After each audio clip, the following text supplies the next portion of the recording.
And we're live. Welcome, ladies and gentlemen, to Saber Dice, the Kharos Stones. I just wanted to make sure I was muted, and I was not muted.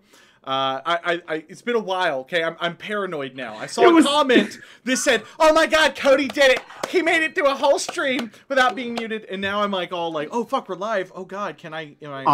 I hit like on every single comment that shits on you being muted. They're one of my favorite comments to read, guys. Just keep shitting on Cody. I know you do, Michael. I have some beautiful, amazing, wonderful, sexy, incredible, bread-loving people with us in a different stream, but today you're stuck with us.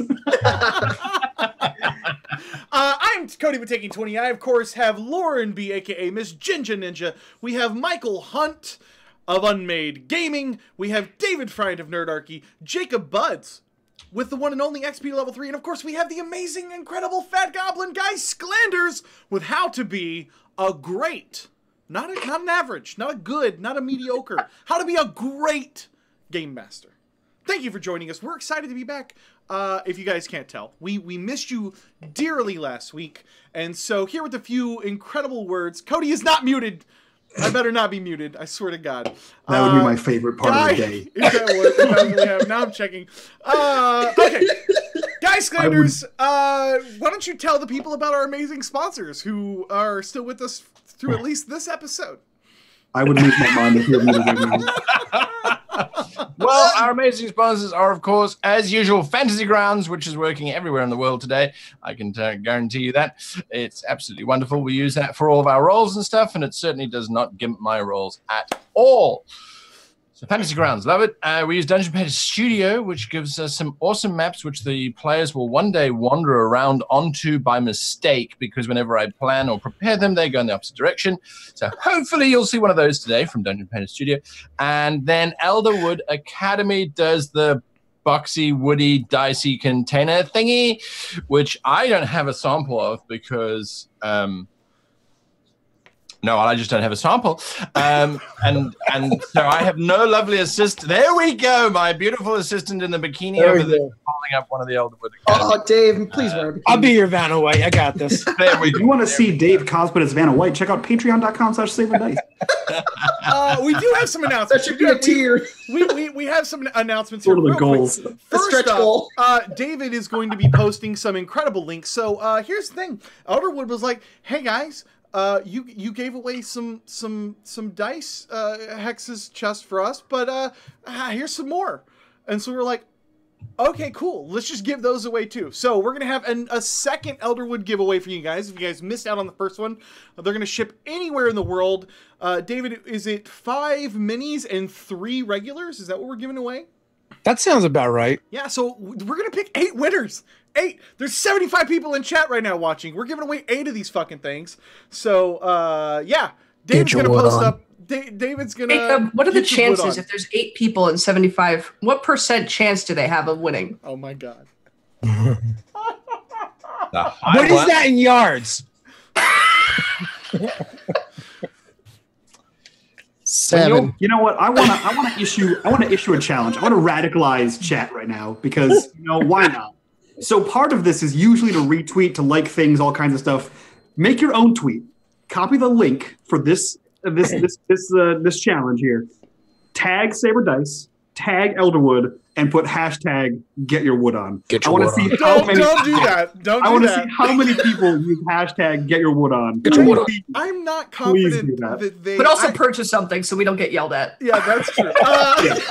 Listen, I've met Quentin and David on multiple times, and I think they'll get a kick out of this. Please. Don't do any of that. I'm pretty sure that they watched us the first episode. We're like, oh, great, they represented our brand very well. And then that was probably the last time they watched us. So on episode 4, when we started introducing Wood Up or Get Your Wood On, they come to check in like, don't know any of this is happening. I'm gonna email them tomorrow and ask them. Also, if you guys are supporting us on Patreon, we love your faces. I hope you guys enjoyed episode 9 this week of the After Dark show with Michael and his stupid fucking hat. And what episode is episode 9? I don't know. 9. Which one was that? It's 9. That's what episode it is. I had a hat on? Guys, SCLANDERS, let's play some D&D. Yay! Yay! Dungeons and Dragons. All right, so Math. Math. I'm still working that one in my head. I'll have it at the end of the game. There's a quiz later. Yeah. If you are ready to continue, cast your minds back to a year ago now, last year, when 3 of you were paratrooping in towards the tower that surrounded the Gach mines. 2 of you were falling down towards the ground where there were patrols circling about. The objective of your mission, of course, is to liberate the children who have been cast into this mine by a rather nefarious individual by the name of, I've got to scroll past all of the children's names, which have been supplied to us by our wonderful patrons, but Graga is the individual behind this operation as such. As you landed, there was a giant splat that I forgot. pounded out. I had other reactions that I wanted to do, and then you were just like, somebody splats. You've splatted. Wasn't someone necessarily. There was a splat that has sounded out. Now, Draxus and Lionel, the 2 of you seemed to have mistimed your jump and have found yourselves landing in front of this rather nasty group of individuals that are rather unhappy with your sudden arrival in front of them. Now, I am just looking here. Yes, so you have crash landed at this open cast mine. You can see it goes down, and there's various tunnels and caves and things offhand. But there are these patrols that are moving around. There is a patrol coming towards you. They will be with you probably in about 4 or 5 rounds. The territory around you, this broken, hard shale, that air that just has that very dark and dank aroma to it, as well as the stony sort of feel. And you can see you are easily 100 yards away, that's 300 feet, or about 12,000 inches, away from a tower where the rest of the party has landed, and you took Javi and Glennet with you as you launched yourselves. Those are the children that you saved. So what are you doing, particularly the 2 of you? The splat happened nearby. Whatever happens, guys, it's not my fault. Am I with Venkus? Draxus. Oh, that's so much worse. Isn't it? For both of us. For both of us, buddy. So who was the splat near? The splat was near Vankus and Draxus. Lionel and Draxus. I hear the splat. I hear the splat, and I immediately check for my jars of honey to make sure that they're okay, that it wasn't them. They seem to be pretty good. Oh, thank the gods. My honey is okay. Oh, yeah, no, thank the gods, of course. There is a patrol of guards on their way to you. You can see that there's a group of 4 men, or 4 creatures anyway, quite heavily armed, with these war dogs next to them. They look rather vicious. I have a question. I had cast Unseen Serpent as a ritual. That's right. And since that is kind of it's just a force, did it splat down? Did it float down with me? Is it nearby? I'm going to say that it's on its way down. It's on its way down. Okay, great. Yeah, because it doesn't, as you say, it's just a force. So there's no gravity. So when it leaps, it sort of hovers. Then it has to start walking down towards you. That's perfect. Do you have any spells to get us over there? You mean to the rest of the people that we jumped with? Yes. How far away is that tower? 100 yards. He looks down at his feet, looks over at Lionel's feet, and says, No. I can get me there. What about the children?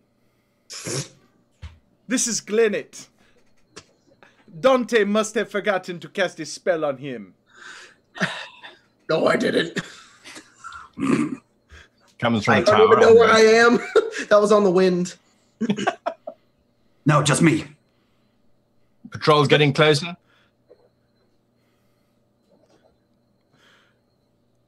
You gotta talk around this one. This is going to go interesting. Let me see. So, does the patrol see us? I'm assuming. They have seen stuff falling out of the sky. There's another terrific splat, by the way, that sounds off a couple hundred yards further away from you. And the rest of us kind of see what's going on. Yeah, since these two are thinking about what they're going to be doing, the three of you have landed quite safely with Javi, the young kid, and you've landed on the roof of the tower. So the roof is made out of slate that's been sort of roped into place, standard sort of construction techniques. A few sort of spikes here and there to prevent the archosaurs from trying to eat them. And yeah, you've landed on the roof. No one heard you because it wasn't a loud thumping kind of sound. And there are these splat sounds coming from everywhere around you now. Hey, who's dropping deuces? In that case, I want to try something that I learned from Old Wolf, but I haven't used yet. And I'm going to...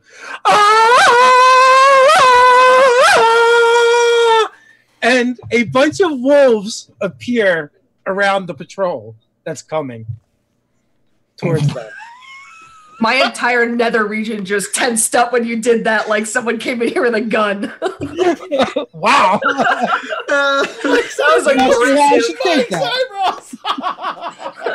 Oh, okay. All right, well, what to do? where did that come from? So Guy, maybe you could explain a little bit on these guards before he summons, or as he summons all these wolves nearby. Like, are they like level with us? Is there a door that they're gonna have to come out of? no. So all right. So it's an open cast mine. So think of it as you're on fairly flat terrain with these towers around the edges of the mine, ostensibly looking inwards rather than outwards. But patrolling between the towers are these groups of guards. There's not a lot of groups of guards. There's 4 groups, 4 clusters. There's only one that's nearby, and they've been casually walking around, but they were distracted temporarily by the splatting stuff. However, now that 4... how many wolves? 8. Now that 8 wolves have mysteriously appeared out of the ether in this burst of sound and screaming and vines that sort of appear out of the ether and drop the wolves off, they're a little bit distracted. So you don't think that they've seen you at all. Oh, neat. Yeah. However, the 3 of you that are on the tower rooftop, you can hear beneath you that there are people in a little bit of a panic mode. And they're running around underneath you. They can't see onto the roof. This was a tactical design flaw, they now realize, but unfortunately it's too late to change the architecture. So they're not entirely sure what to do, because they definitely heard that ululation coming from above them. Who's around me? At the moment, it is Gwen and Vankus and Javi, the leader of the kids. All right.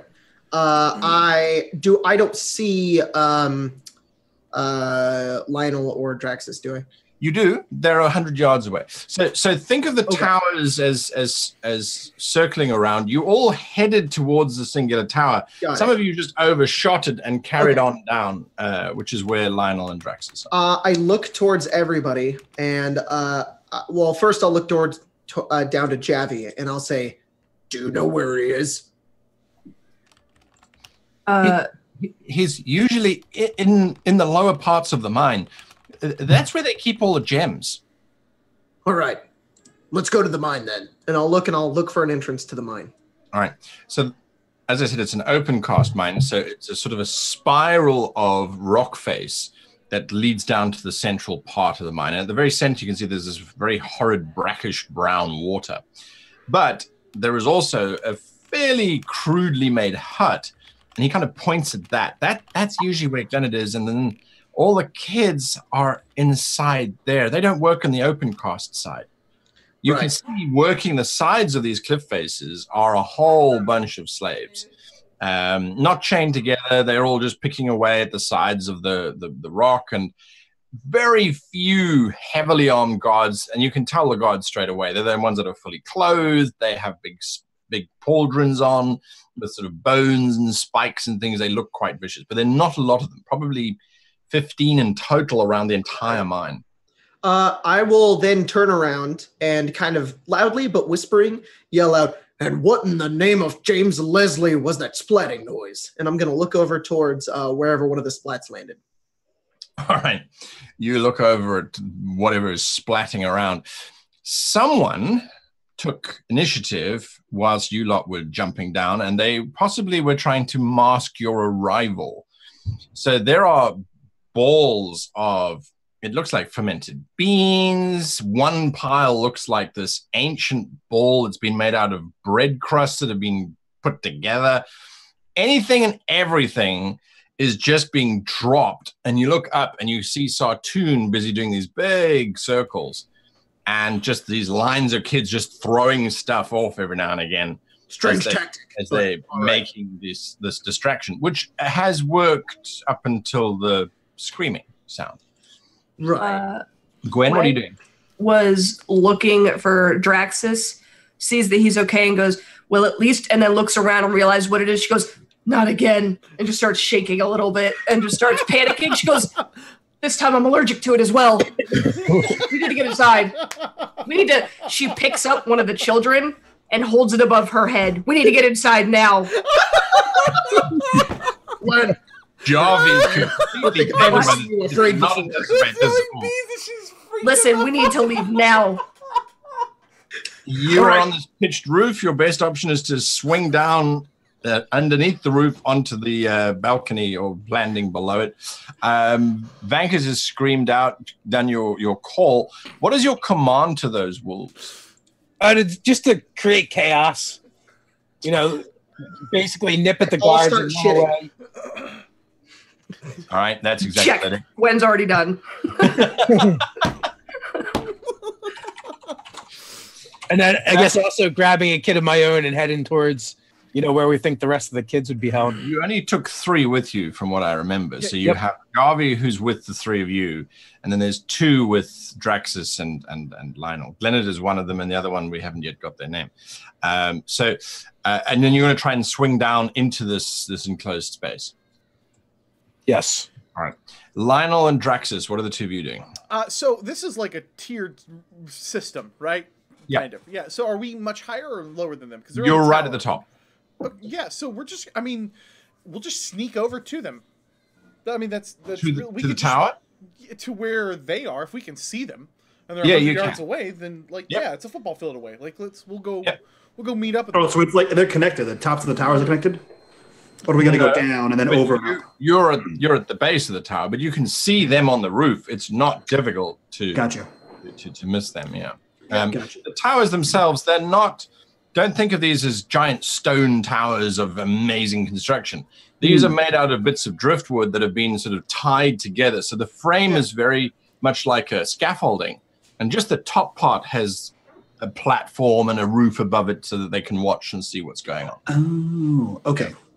Yeah, so now that those guards are not coming towards us because the random screaming with the wolves, it is time to move, and we're gonna take Glennet and whomever else and Draxus and try to shove them along quickly. Yep.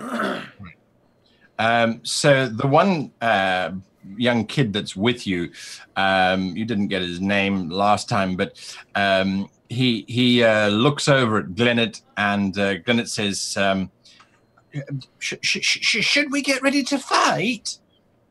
At which point the other kid pulls out this little knife blade from almost nowhere, because he really isn't wearing very much, and kind of gives you this grin, I suppose.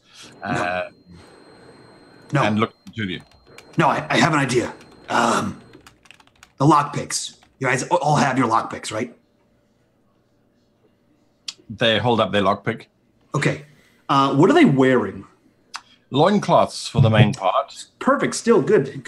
Right, we didn't have child size armor. No. So he I'm trying to think, where can we hide a lockpick in a loincloth? That's not a great thing to think about. I can think of 2 places. Yeah. How big is a lockpick? Anyway, let's say they have small ones. He says he pulls at his jowls and points to the side of his teeth. He says, "Hide it here." Hide the lockpick in your mouth. And he extends like a giant dragonborn mouth, and he Right. it easily fits in there. I've already got like 10 in there. Yeah, that's where I hide all of mine. It's like a filing cabinet. He's flipping in his mouth.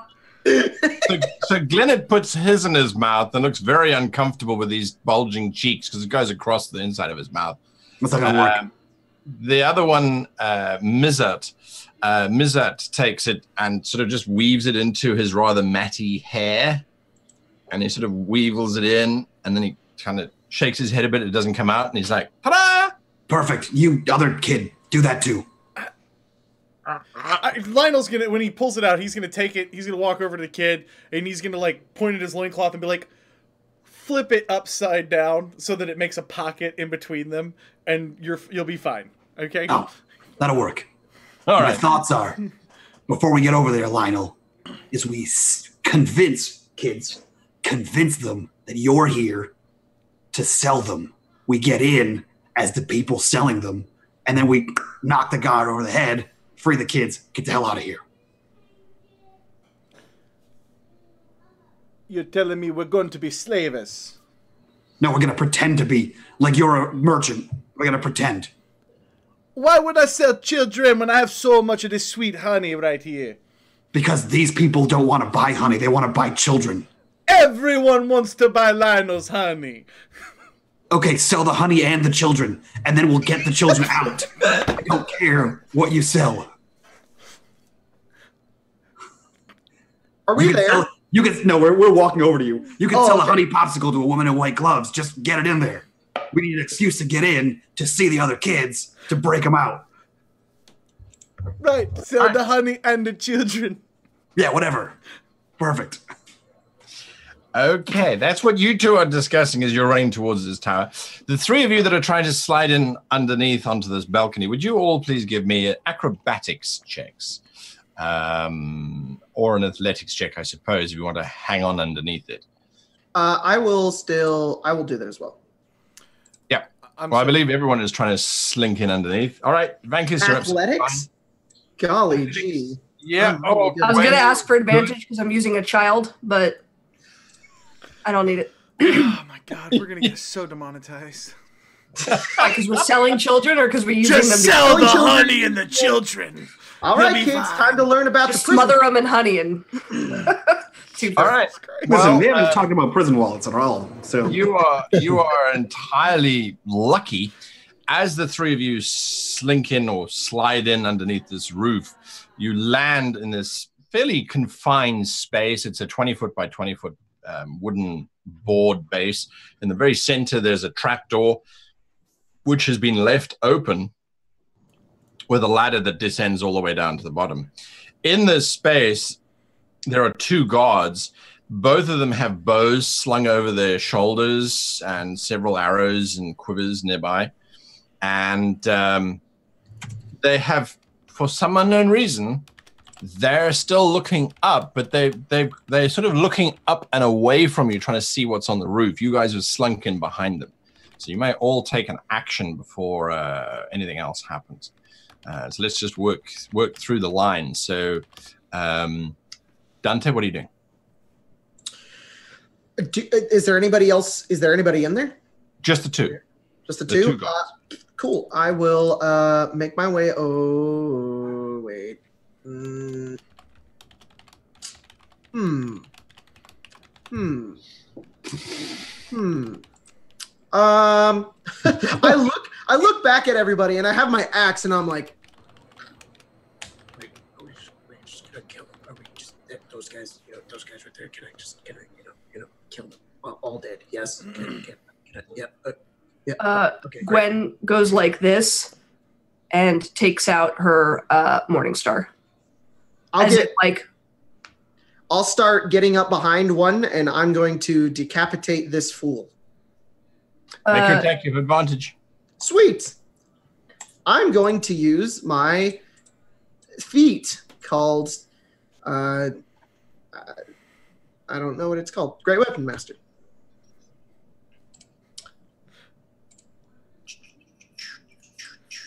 That does. Find my bonus. It's a +6, but it's only a 1 because I'm using the thingy. Welcome to 2019, where things have not changed since last year. Oops. There's an adjustment period. I only got a 13. 13 is a hit. Do your damage. Yay! That's a lot of damage. Hopefully. Jacob is a little Dante in real life. We're gonna throw that out there. I'm sorry, guys. I don't know what numbers are. There we go. 18 damage. That does +13? Yeah, it's that great weapon master, but it's +10 okay, damage. yeah. All right. Wow. All right. You swing that blade, and there is a rather wet sound, and then a thud as you cleave his head cleanly off of his shoulders. It rolls to the floor beside him, and then this fountain of blood sprays out. I strike a pose when I do it. So it's like... And then There's this fountain of blood behind you. Yeah. It's like Tarantino's wet dream. There we go. Absolutely. That then takes us to Gwen or Vankus. Either of you can act. I whack the other one. Don't fuck this up. Don't fuck Make this your up. attack. Hey, she's gonna fuck this up if she wants to fuck this up. Hit him with the kid. Can I do that? What's wrong with you people? I hit him with the kid. No! I throw the kid. Wait, were you an unseen attacker? Yeah. Yeah, so you did have advantage, sorry. So you Oh, can yeah, roll Just 60. roll that guy. Please be Not another one. 20. Nope. Oh. It's 11. It's an 11. All right, the 11, you swipe it, but he's got this really weird helmet made out of bone and clamshells and things. So you smack across the back of that. It shatters in all different pieces and things around him, but it does not do any damage. Vankus. I will use my thorn whip from where I'm at and try and reel him into the shadows. Sure. You pull him forward, you can do damage as well. It's gonna be that scene where the guy's gonna put his nails into the floor and be dragged away. 3 points of damage and he gets pulled 10 feet closer. All right, so he gets pulled 10 feet closer. It doesn't evoke attack of opportunity as he gets pulled past the posing decapitator and the bludgeoning breaker as he takes 3 points of damage. All right. There we go. The two of you busy running towards the tower. You reckon you're going to get there probably at the end of next round, give or take. Well, no, that's too quick, isn't it? So around there after that. You can see that the guys have engaged at the top of the tower and are busy taking out guards and things. Blood is pouring down the side of the one tower. Behind you, the patrol has been completely wrapped by this wolf attack. As they desperately try to fend it off. There's shouting and crying going on. Draxus looks to Lionel and goes, Shit. New tactic. you see him unleash the whip out of the side of his pocket. Are they all on the tower? Yep. So Shatter's probably not a good idea. Okay. There's still guards down here, that's right. I mean, I have another feather fall. There's guards down here, right? With us? Yeah, is there guards down here? They're distracted by the wolves. They haven't moved forward. So you're easily now, 30 yards away from them. Where's the entrance to the mine? The entrance is at the base of this particular tower. You can see that there's a set of stairs that goes down to the first loop, if you like, which then will start to spiral down to the very center of it. Does Lionel have a visible weapon? Yes. What is it? Because I don't think I've ever seen you actually fight. Actually do anything with a weapon. He's got several weapons. He's got mostly daggers, all the way across. And then he's also using a rapier. Draxus looks to Lionel and goes, Can you use any of that, or is it all for show? I am not bad with it. Good enough. as they're still running, he looks to the kids And he goes, Climb the tower. Lionel, we're going in. and he points to the entrance to the mine. Okay. I can probably save you. I can't save the two of them. So climb the tower, kids. And he points to where Venkus and Dante and Gwen are. Has Unseen Serpent caught up? Yes, it has. Gerard, my butler, has caught up. Let's load him up. Fuck you, Let's- Gerard Butler. Let's load up. Let's load him up with the mask and cloak. All right. The hovering cloak and mask is now looking quite dapper next to you. Dapper? Terrifying. Well, it's got a mask and a cloak. It's a terrifying demonic voodoo mask looking Yeah, thing, it's man. as terrifying as the That fake is true. top All right. door. It's looking dapper and demonic. It's terrifying. Ooh. We'll see how it goes, Mike. Don't worry, buddy. Don't worry. It about works Back to with the very three children. of the tower. I'm gonna play This a was, roguelike 'cause it's so for edgy. Mario. Yeah, it's fine. We'll see how it Gwen goes. is behind Dante, and Gwen is like, "Rrr," and if Dante turns around to see, she got hit by bread, and then her face has swollen up a little bit, and she can't really talk, and she's like, "Whistleproof," as if she tries to scratch at her throat and like be able to speak, and she just and then just starts walking. Did that dude get pulled? The other guy? He did. He Okay. pulled 10 foot towards Vankus. Correct. Is he just like squirming on the floor? He is. He's currently desperately trying to. Well, he doesn't have any weapons in his hands. So, I will go over and I will grab him by the neck and I will hold him up in the air up against the wall. And I surrender! I surrender! I surrender! I said, "Where are the other slaves?" He looks desperately at you, and then his eyes drift over to the giant open cast mine, and then he looks back at you, and Oh yeah, probably that way. And then he says, "Where's your leader?" Greg he's probably in the mines. Swear to me. And then I'll Where is in the mines? I'll just shove him into the wall and try to knock him out. All right.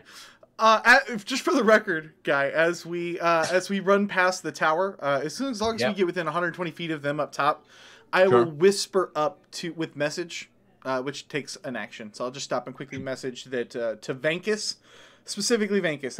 I love my boy Dante, but specifically Vankus, that the children are climbing the tower and that Draxus and I are heading into the main tunnel. All right. Just so We he's gotta aware. head down to the tunnels. That's where the rest are going. Cody, what does an R mean when you get a super chat in front of? It's Indian. Is it rubles? Lucas, Yeah. oh my gosh, we have so many donations coming in. Dude, Mario Sec, thank you. Oh my god, there's no vowels in this one. It's all consonants. I already got it. That was the smallest. That was the Wurzelproof. That's why Lucas Weber, we appreciate the love. I missed it. I'm sorry, Lauren. I missed the vowels. Okay.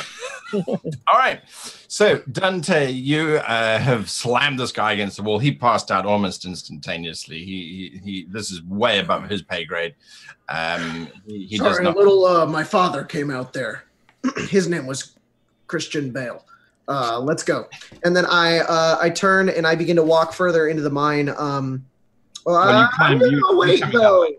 Yeah, I haven't. Have I seen Lionel? No, you haven't, but you did hopefully hear Vankus shouting out something. What did you shout out? Vegas, what Vankus? did you just say? They're going down into the mines. We need to head downwards. Oh shit, we gotta keep up with them. Let's go. And I'm gonna start making my way down. Go down the ladder. All right. Yep.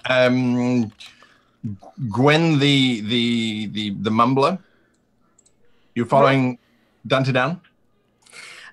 Yeah, she's just kind of moping because she feels like crap now. And just You kind of wheezing? sulking behind him. Yeah.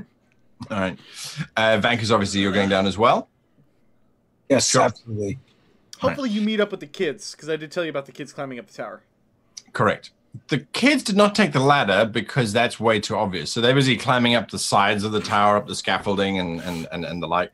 And halfway up, they see you see them, and they stop and they're like, we were coming to rescue you.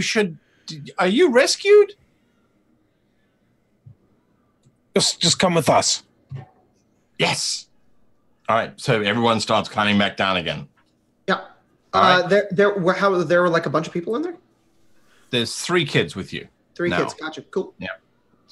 And Like yellow. so, as it happens, the 5 of you, plus the 3 kids, and the voodoo mask wearing unseen servant, have all gathered together at the top of this mine, open mine. There's a set of stairs going down to the first spiral, as I said, and then that spirals all the way down to this little murky pond at the very center with a hut that has quite a large amount of carts and things wheeling out of it. These double doors, these carts get pushed out with lots of ore that gets dumped into this muddy pit.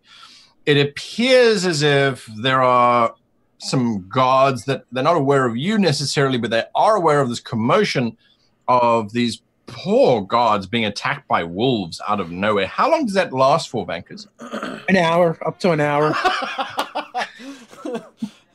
They are making their way up towards that tower, the closer tower. So the net result is that the guards that were on the spiral have now all started to move over to there as well. The slaves have not stopped working. They're still chipping away at the stone. How many guards are here thus far? Like, can we get like an estimate, since we could like look out over the thing? Yeah, you can. You sort of cast your eye out. You probably count maybe 10 in total. Oh my god, we're gonna murder all of them. Okay, cool.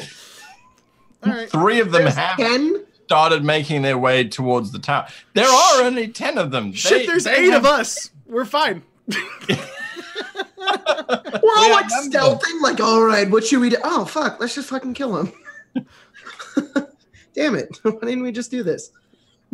We were worried about the splat, and we got caught up in the splat. All right. Can I try to intimidate them to leave? Her face is real gross by this point.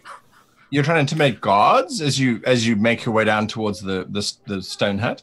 She didn't see very many of them, right? No. Well, with the puffy eyes, it's peripheral vision. She can't see very well then. She's not doing anything. Never mind. She's just going to follow behind. Gurgling and following behind. And guys, I think we're about to get a mine. I'm just saying. Is Lionel actively saying let's kill everybody?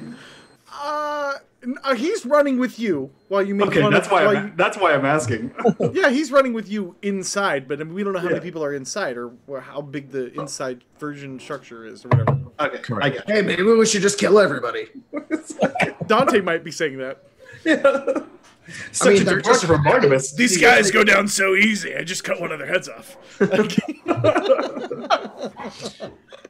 I look towards Gwen and Vankus, and I'm like, is it morally wrong to kill these people?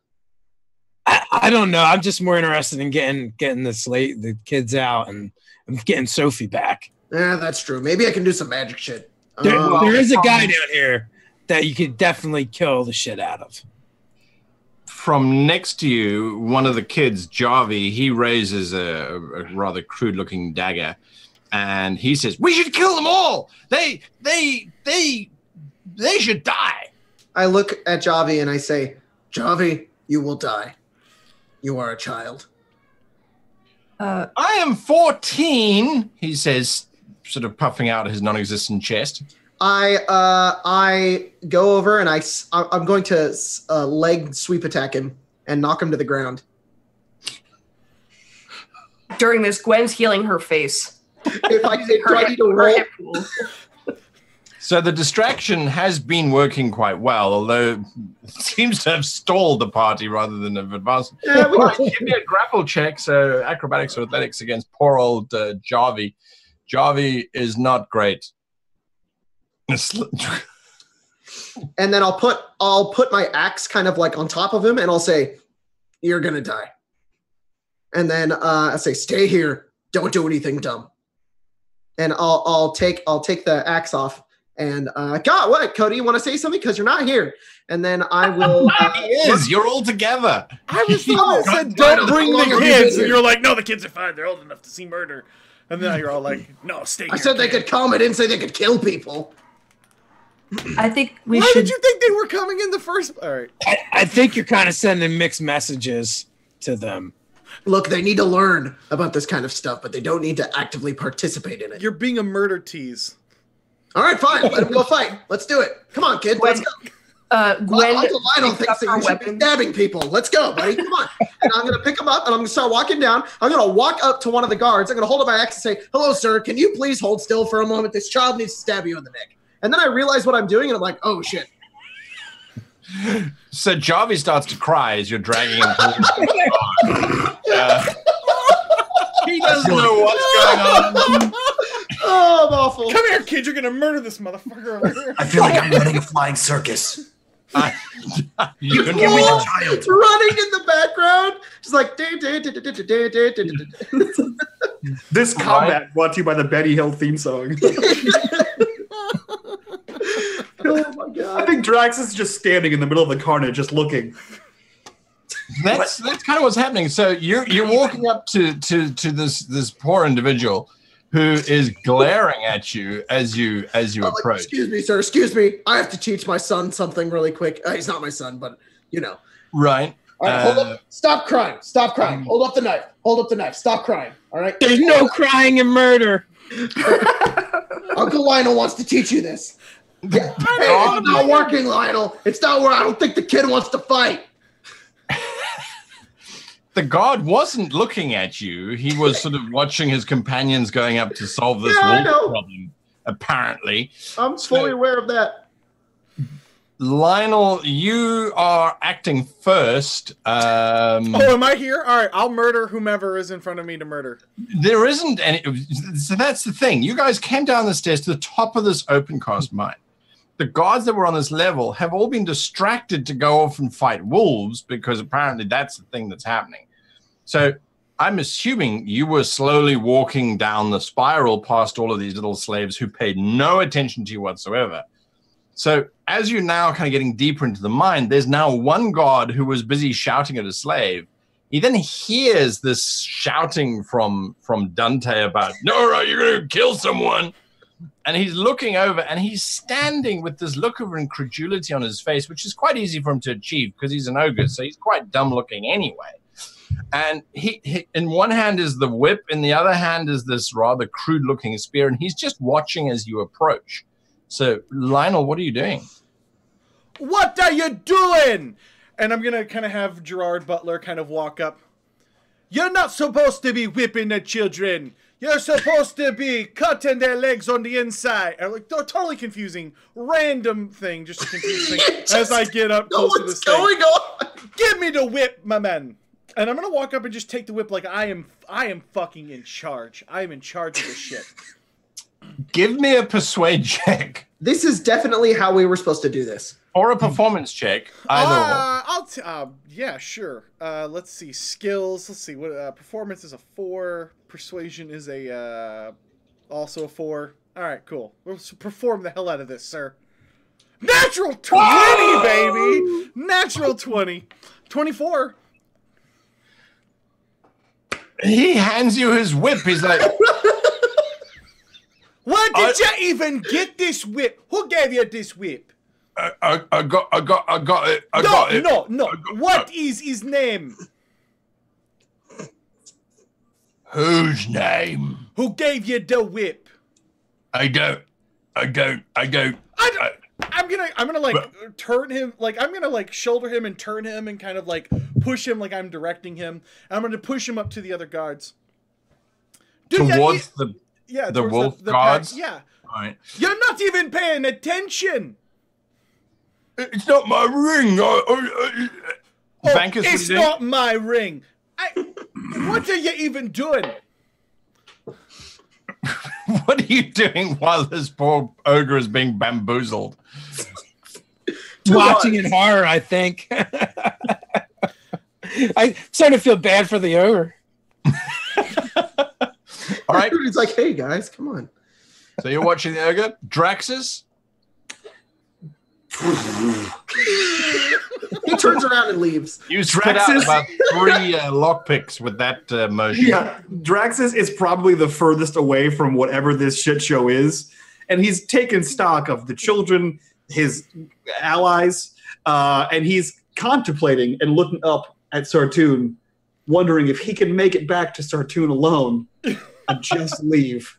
I could probably, like if I jump, if I climb the tower and then leap and then teleport, I could probably get there. I've lost control of everything. I'm just going to see how this happens. I'm going to let it go. Just going to let it go. Hopefully a new one gets killed. We can get a new one. They keep popping up like flies. And he's just watching in the same like not the same horror that Vegas is, just it's just idle confusion about what is happening. It was a simple task. So Fight everyone. The kids pick the locks. It was very simple. It was a 2-step process. It really was. The ogre is just fought. But I was told to watch my ring, and Who told you to watch the ring and not watch your other gods? what? Who told you? Who is your ring commander? Gregor. Where is this Gregor? Point me in the right direction. He sort of turns and points down at the little shale hut. He's always in the mine. Do you know who owns this mine? Do you know who owns it? Who owns all the children? Who owns all the labor? Who employs you? It is the Braille House, and I am a representative of the Braille House. Okay. They are not going to be happy. They are not going to be happy at all. We're from upper management. I've made my quota. I've got 15 other little buggers mining as hard as they can. I've got like a clipboard, and I'm like, And you're working on past the quota. What? Did you meet your quota already? Well, no. Why are you yeah, working on past the quota? They're supposed to be on honey break. What? And he pulls out a jar of honey to confuse him. Dante, what are you doing? I currently have like a notepad and a piece of paper, and I'm currently like writing down and looking around, like I'm examining everything, and I'm going to slowly kind of make my way. No, I'll just stay there. I want to see where Lionel takes this. So you still have a crying Jarvie next to you? Yeah, he can stay there. He's holding his knife, kind of. And I look down and I'm like, yoga. stay there, all right, just hold on to the knife here. Just give it 1 second, all right. And I'm examining the ogre. The ogre is completely unaware of his surroundings. What you do notice is that there are several other ogres on this level who are sort of standing there with their arms crossed, watching what's happening to him. I point at them and I go, and I go back to what I'm doing. Oh my god! I think we got a mine, Jacob. I think this is our mine now.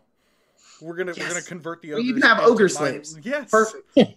The one that you point at, he kind of looks at you, and you can see he's squinting, and he looks over at the other god, at one of the other gods. The other god is already going, not watching what's going on at all, because he has seen the look of administration and bureaucracy, and that is the most terrifying sight for an ogre in this mine right now. All this is an opening for Venkus to go get his revenge murder. Right. Gwen, what are you doing? You're no longer puffy. Gwen has the other children. There's other children, right? Two others. Yeah. Yeah, the two others. She goes, I don't know where he had you hide them, but take the lockpick out. And she's gonna start trying to pick the locks with the children of the slaves and free them. These ones aren't chained up. They're being intimidated to be where they are. Those lockpicks you think will come in handy later on, but not him.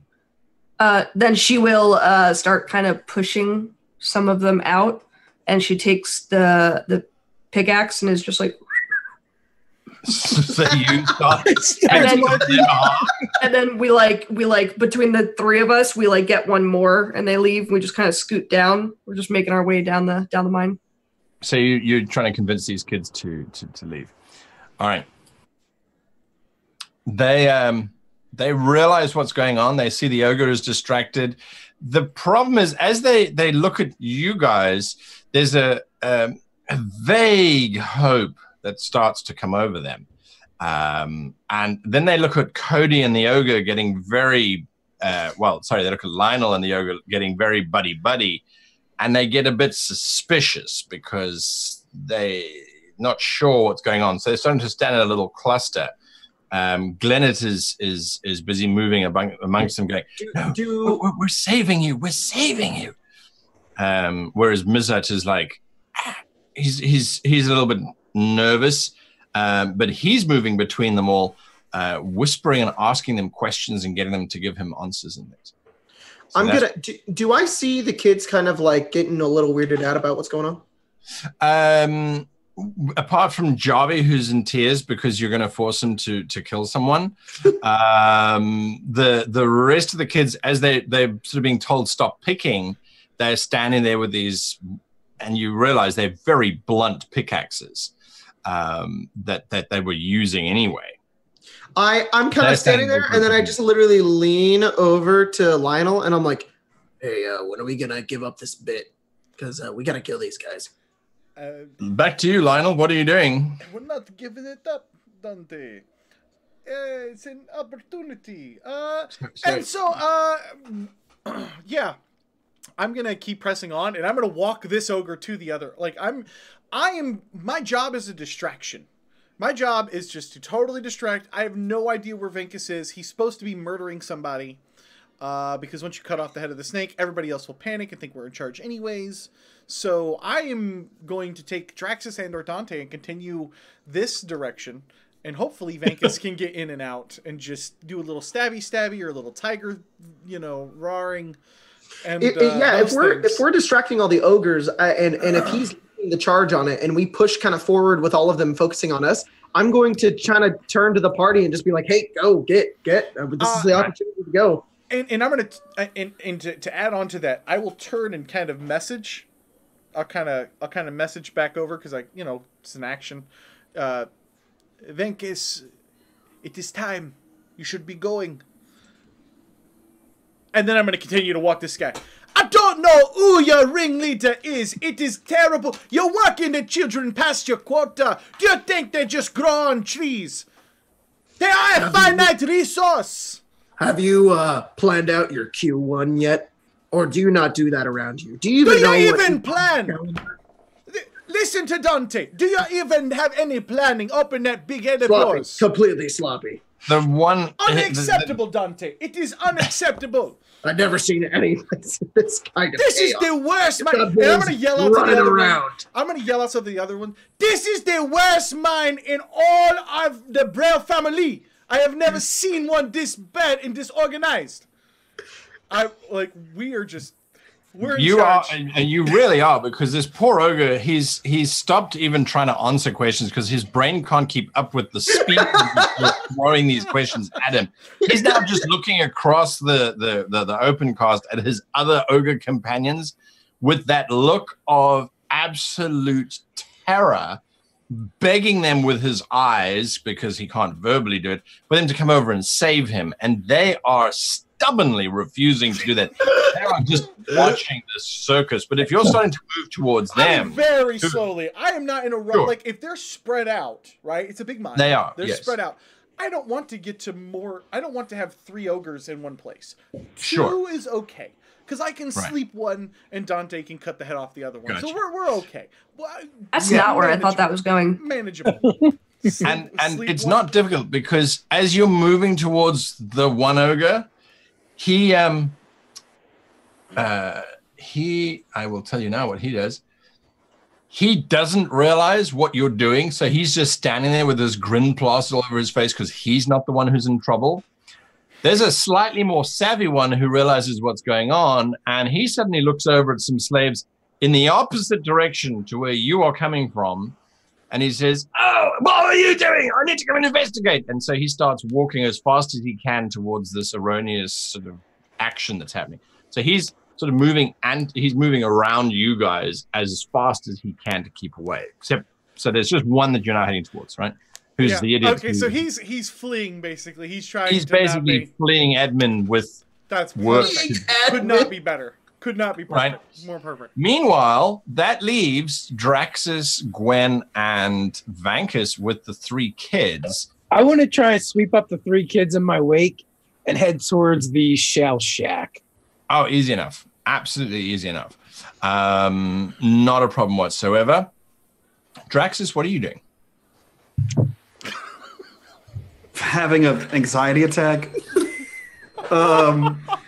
He looks over. Yeah, his blood pressure is through the roof. He's too old for this shit. He looks over to Gwen and he goes, I don't even know. I guess kill whatever you want. At this point. Jarvis starts crying again. No, not you, kid. Shut up. And he just walks into the mine. He just starts going down the spiral into the mine. Like, oh, I'm horrible. I'm sure we're going to find something that's probably like a... Here. And he pulls out a lockpick and hands it to Javi. Free whatever at this point. I literally couldn't care. I could not care. Let's go. And he just walks into the mine. And he's walking past the kids. I don't know if that's the right one. I think it's a girl. I don't know what that one is. And he just keep walking past everybody until he finds, until one of the children shouts out that that's the one, or he finds the one, like, ogre that isn't afraid of fucking Lionel. Yeah. All right. Gwen, are you following along with Draxus, or are you staying where you are? I think Gwen has somehow gotten like 2 or 3 additional kids, if she can, to just have the ones that she was trying to free. If they didn't leave, she's like, just come with us. Maybe we'll have to fight things. You can kill these people. I don't know. I don't make the rules. And as they're walking, she's just telling them a story of this one time she got stabbed. And she's like, and that is why I don't trust people. No one. Don't even trust me. Just always. Trust no one. That one, I have to. That's the one I was telling you about. I got to protect that idiot. And she's pointing at the back of Draxus's head, and she's just telling stories and pointing at him from the back. 2 of them are smart enough to realize what's going on. The third one takes your message to heart, turns, and just starts running out of the mine as fast as they possibly can, which is not very fast because they're malnourished and they're a kid, right? So they're making as best time as they can.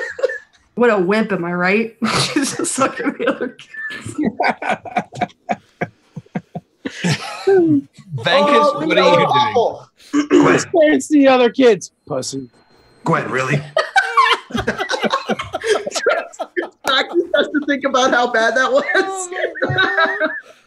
That was kind of a dick move.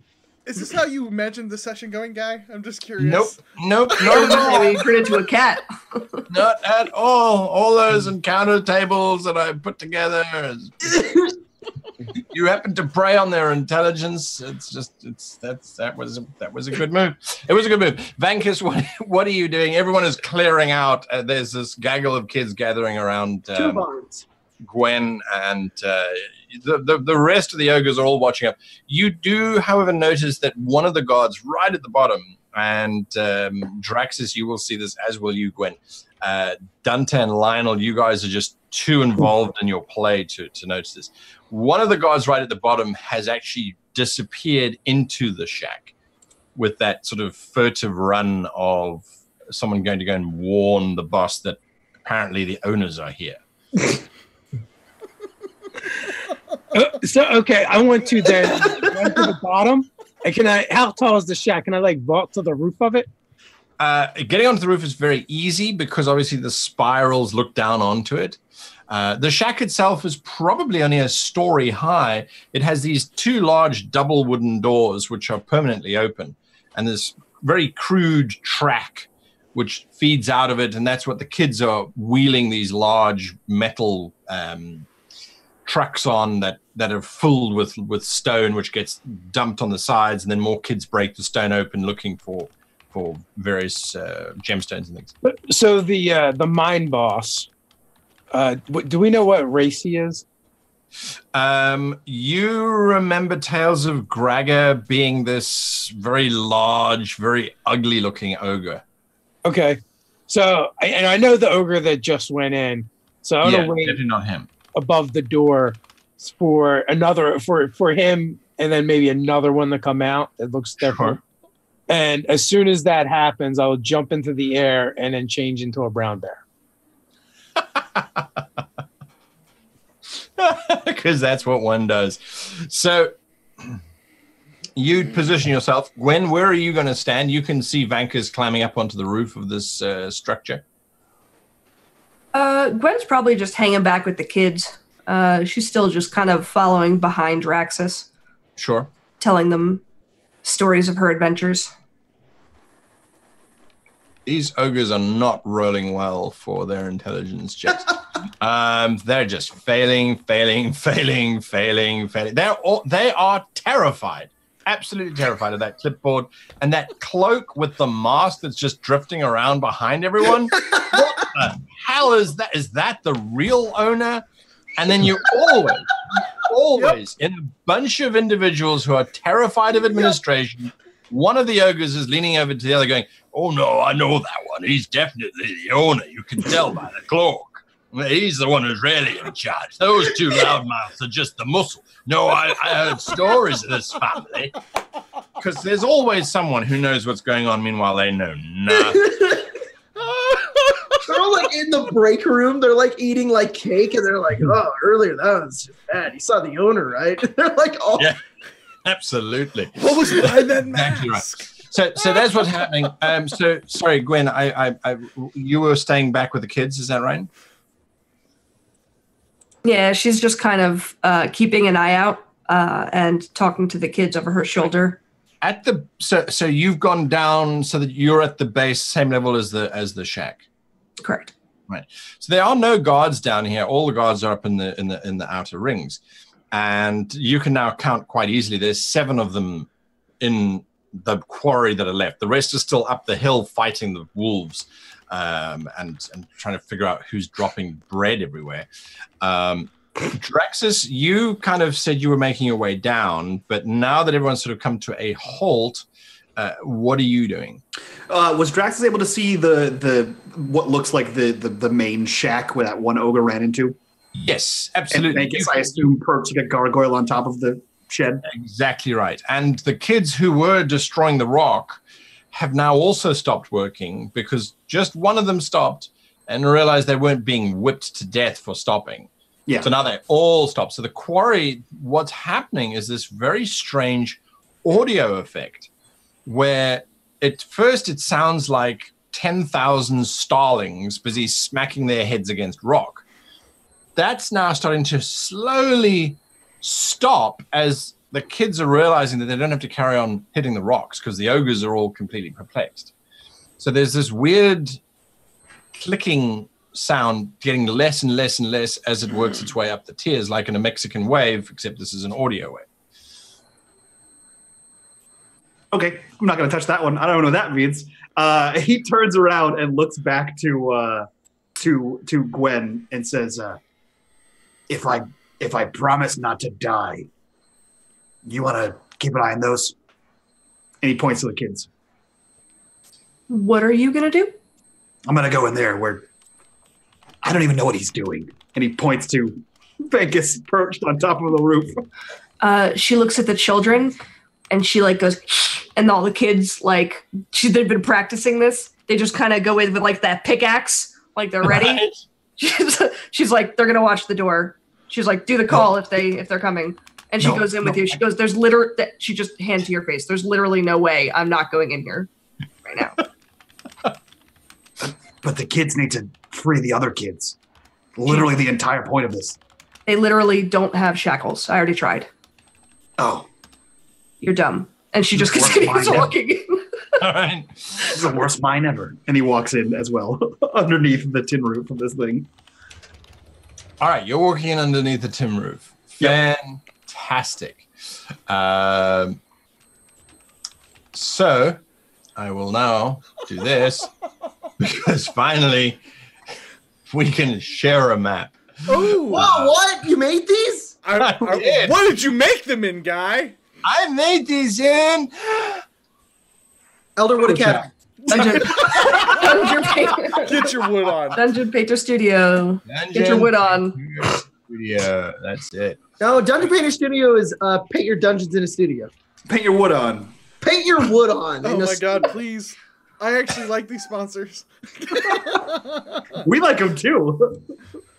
Paint your wood on. There's 3 new logos. Studio.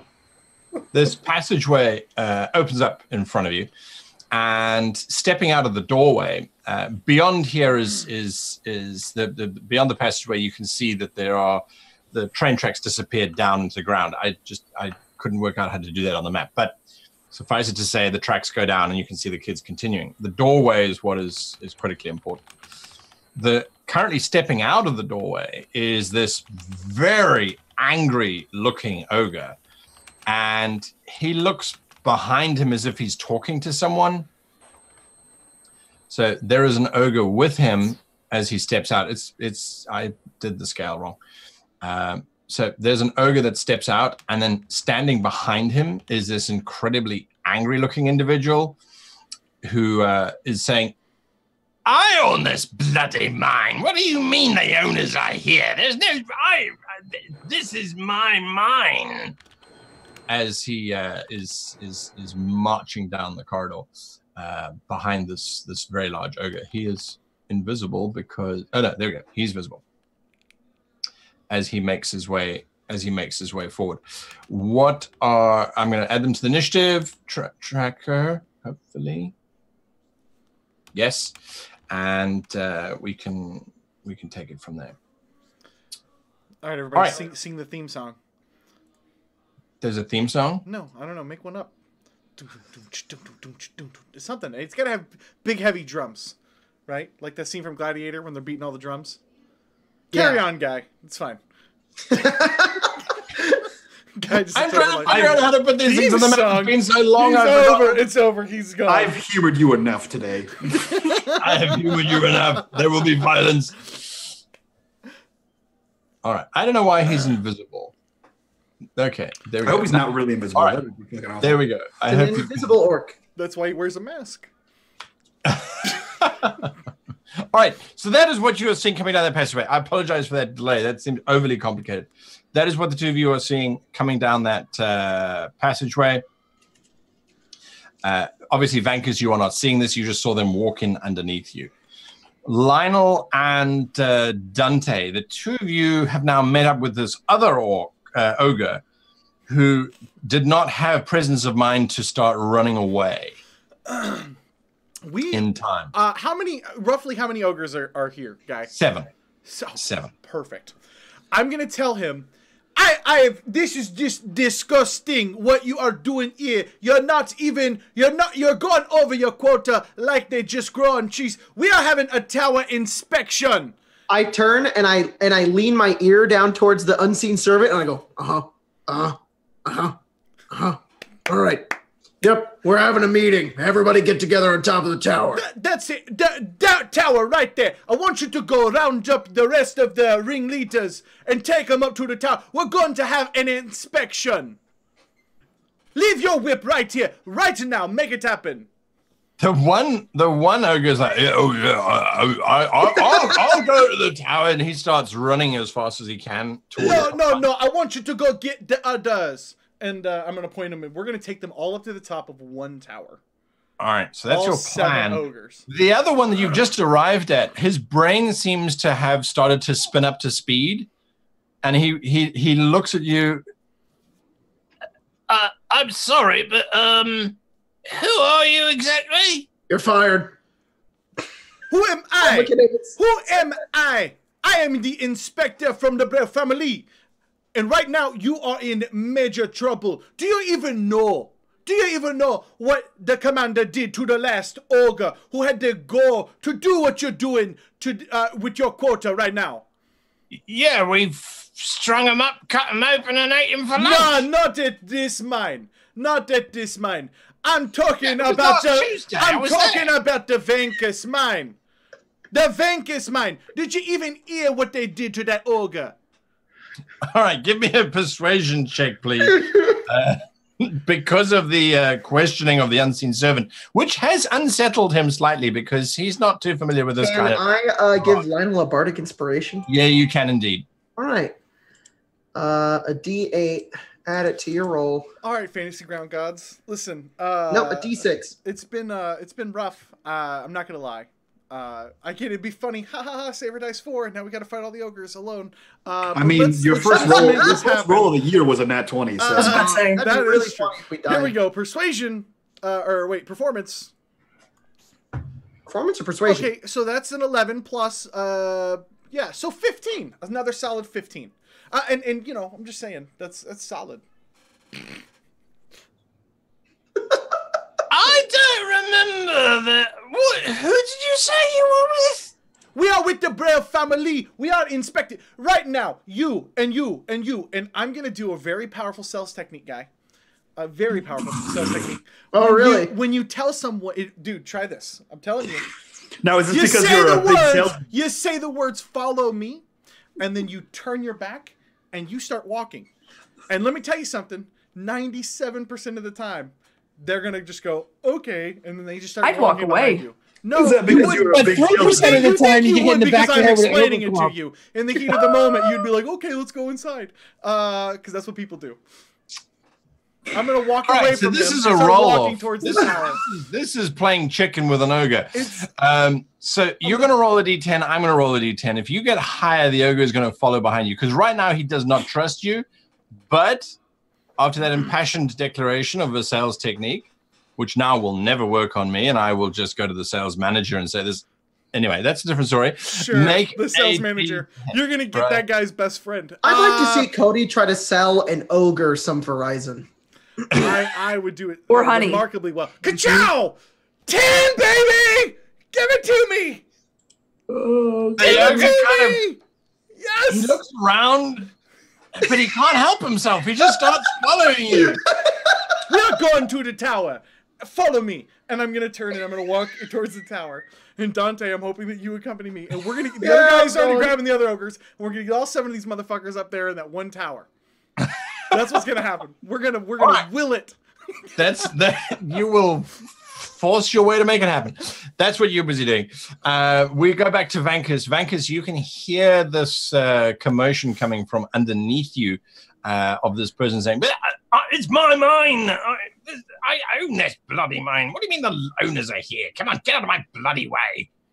And you've seen Gwen and Draxus walk in underneath you. I'm waiting. I have my plan, and I'm waiting to enact it. You are waiting to enact Yes, but we'll see how this goes. We will indeed. All right, I am going to reroll initiative because when these two see you, Draxus and Gwen, the one at the back, he definitely looks like the manager. There's that sort of his haircut. Wall. He's got this oily hair, slicked back. There's a gold chain around his hairy chest. As he's sort of sliming his way forward behind one of these big ogres, and the ogre's like, they said they were from the family, but oh my, I'm just telling you what they told me. And is he wearing patchouli?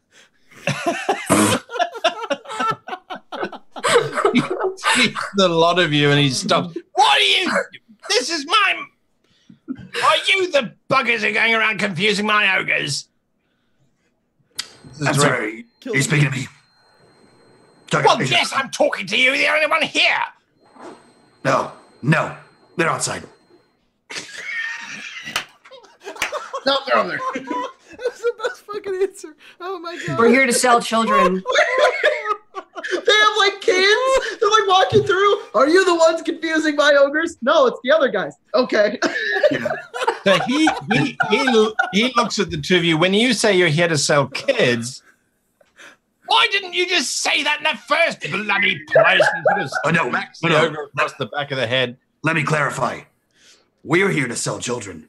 The two guys outside are trying to steal your mine. Yeah, they said something about freeing children, and we were like, that's probably better for business because now you're definitely going to buy ours. So you should probably stop them. Yeah. All right. Between the two of you, I want you to give me give me a persuasion check. There's no other way. I got you.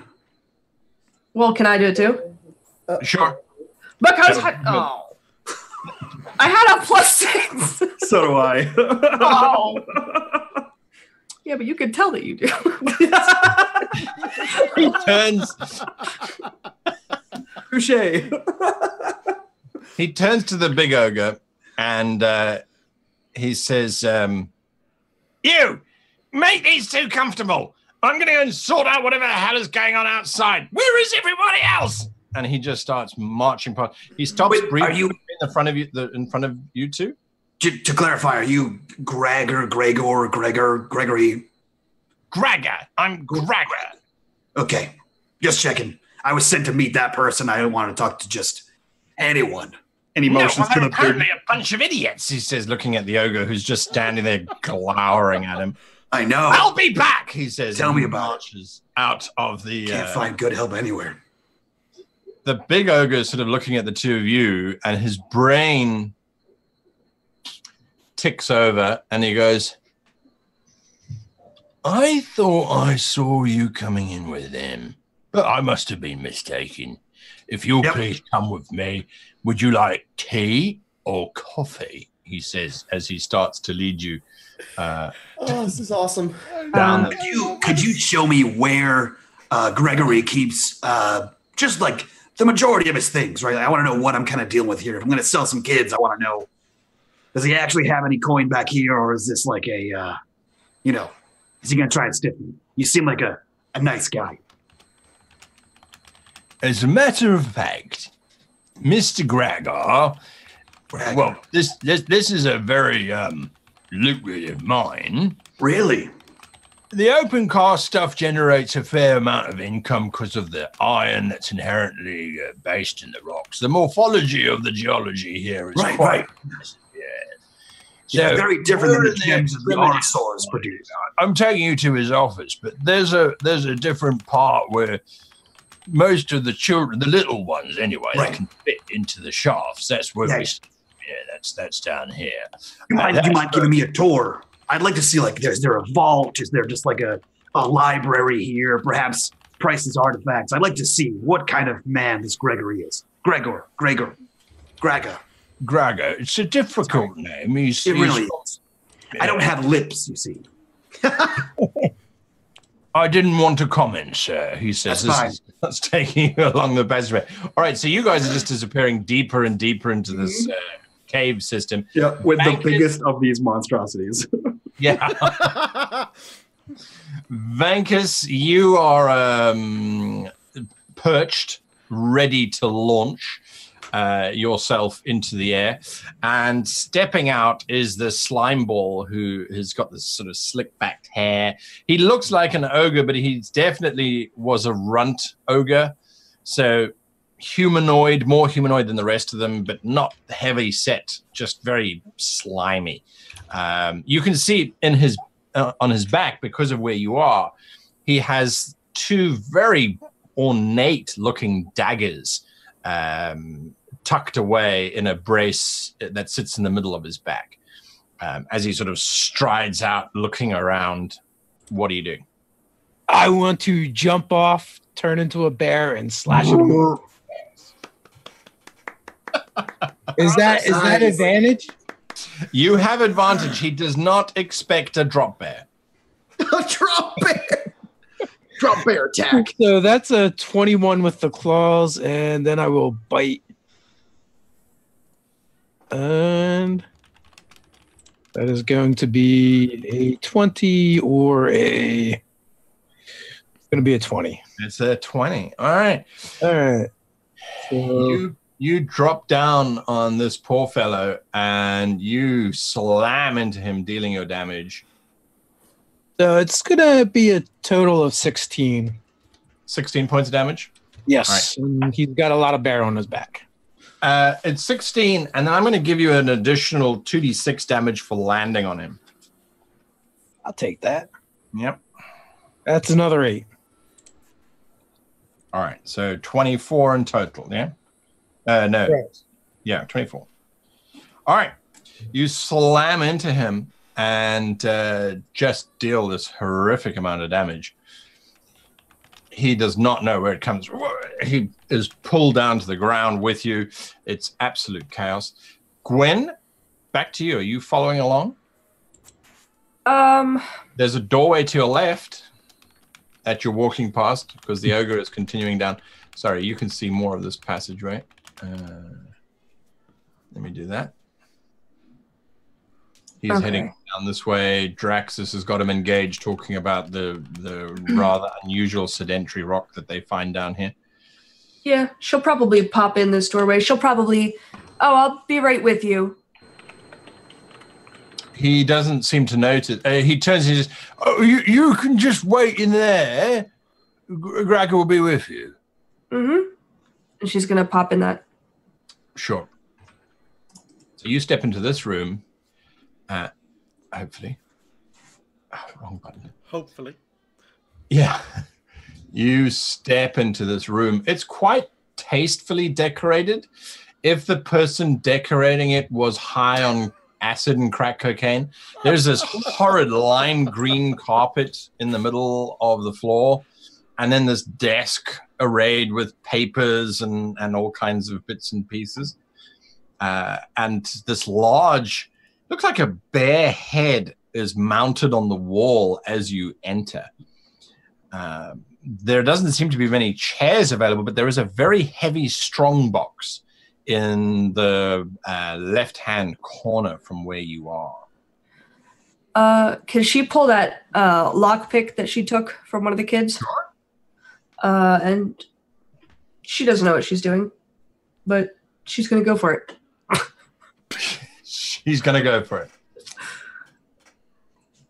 Shove it in. I clicked on the wrong button. All right, so you're going to go over to the chest. You're going to try and pick it. Yep.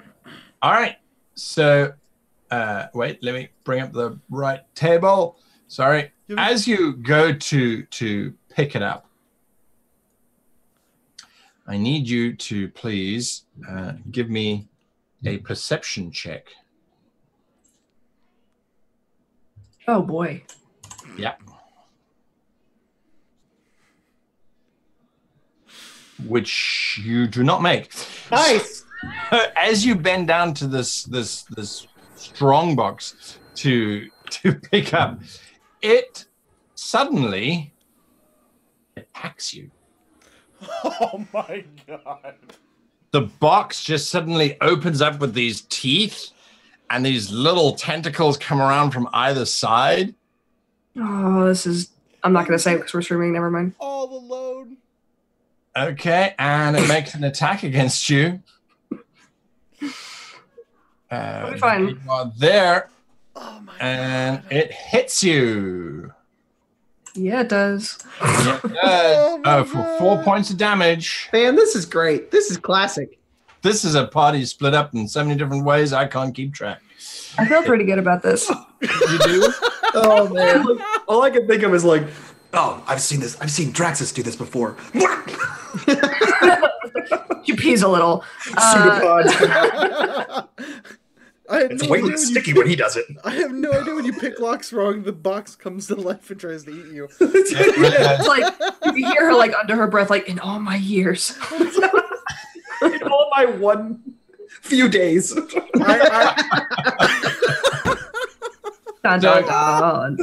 Yep, that's what it does. And you realize that the arm that sort of lashed out and smacked you on the side of the arm, it's now stuck to you. So you are effectively grappled by this creature. Can I whack at it? Like, You can when we come back on your initiative, because we've kind of entered into initiative. Lionel, back up to you. You have now got with you. I am just going to do a check here very quickly. Well, there we go. You have got all 7 ogres with you. Okay. And there is a sullen march of people who feel that they have been unjustly summoned by authority and administration for something that they are not responsible for, and they will deny it to their dying breath. Perfect. So here's what I want to do. I'm going to stand Dante at the bottom of the stairwell. I stay there. I want to walk over and hand the first whip that I took from the first ogre to Dante. And I'm going to tell all the other ones, leave your whips here, and I have something to show you. This is unacceptable. And I'm gonna kind of walk up about halfway up. Is it a ladder or like a winding staircase? Ladder, unfortunately. No, that's fine. I'll climb all the way to the top. That's fine. And the second I get to the top, I'm gonna start reaching into my bag for and I'll leave this as GM fiat. Do I have anything flammable that either looks like honey or is it any types of my honey flammable? None of your honey is flammable. Do I have other cans in there that I use as a ruse that roll a might be d20? flammable? Okay. Roll a d20. If you wanting something flammable, I want something you've got flammable. something flammable. You've got something in Pimble. You got some flask oil in there to help your flint and tinder. You got something in there. No, perfect. So I'm gonna say that this would kind of look like some of my other jars. I'm gonna kind of set out some of the honey, and I'm gonna start lining them all up on the side. And I'm gonna like set a jar of honey down and set a jar of honey down, and I'm gonna say, "Stand next to your honey," and like I'm gonna wait for them to all get up top. And then I'm going to go into a big confusing thing on how I'm like this, and I'm going to start pointing at random things and the ways that the ropes are tied down and be like, "Who did this? Was it you?" And then all this stuff. And be like, "You're not even protected! You're not even protected!" And I'm going to take some of the honey out and I'm going to kind of put it on myself. And then I'm going to walk around with the flask and I'm going to have them start rubbing this flammable oil on themselves. And hopefully Dante knows. Well, Dante's at the bottom, right? Right, he's not with us. I'm at the top alone with 7 ogres. That's right. Rubbing flammable stuff on their chests. It actually, it isn't 7 ogres. It's 5 ogres, because 2 ogres are still at the bottom. Okay. Well, and they're looking at you, Dante, with this. There's a bit of a murderous intent on their eyes. Give me an insight check, if you please. Okay. I've got a plan. We'll see how awful this will go. Oh, great at insight. I'm super smart. Come on, Jacob. Come on, Jacob. They have a look on their faces. You call it the ogre look. Gotcha. Yeah. I will look at them and I will say, look back. Look. Manager, he gets a little carried away sometimes. If you want to not get involved with this, just head back to what you were doing. I won't tell him you were here. Just go while you can.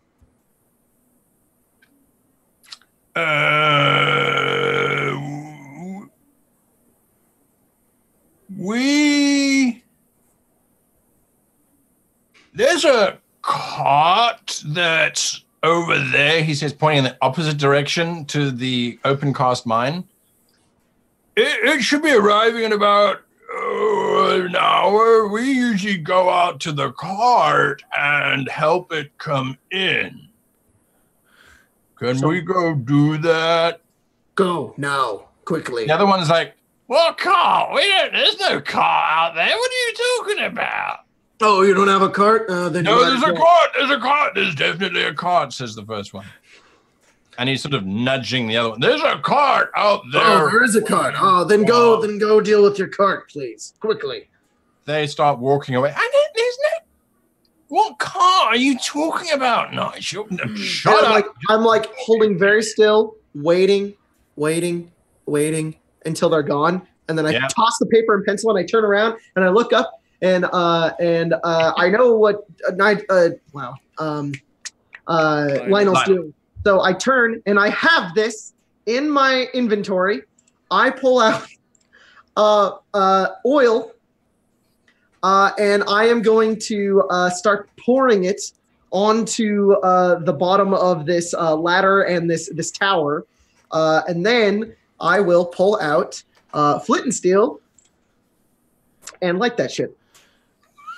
The second I think that there's any wisp of smoke, I'm going to step over to the ledge of this, and I'm going to kind of like lean out like I'm looking at something like a thatch roof or something along those lines. Look at it's not even... and then I'm going to cast Levitate on myself. All right, well, let's get there. Let's get there. All right. So you're just... All right, Jacob. You got it. You are just striking that first flint.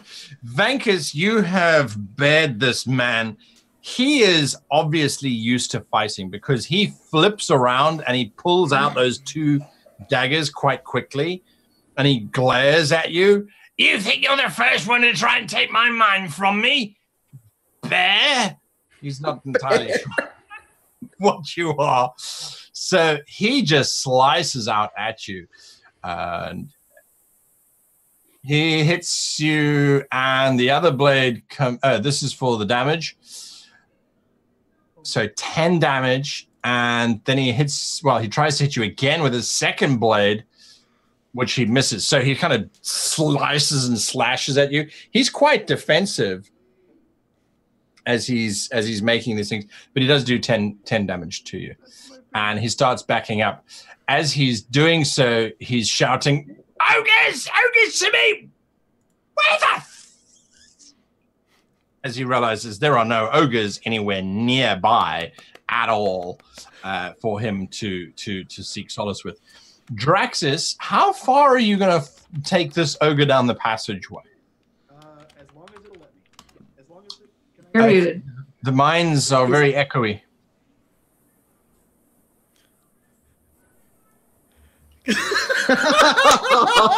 There is a sigh. So that was know. I rolled a 15 on my concentration check. The wolves are still running around. Oh, fantastic. Thank you for doing that. I forgot about the wolves. The wolves are still engaged with some of them. All right, so we're just reading the chat that's going on at the bottom of the screen here as Draxus is doing something. I missed what was happening there. As you're going as far as you can down the passageway. I would like you to please give me a perception check, as there is some shouting going on, not too far away, but it's not close. You hear nothing as you continue down. Oh my god.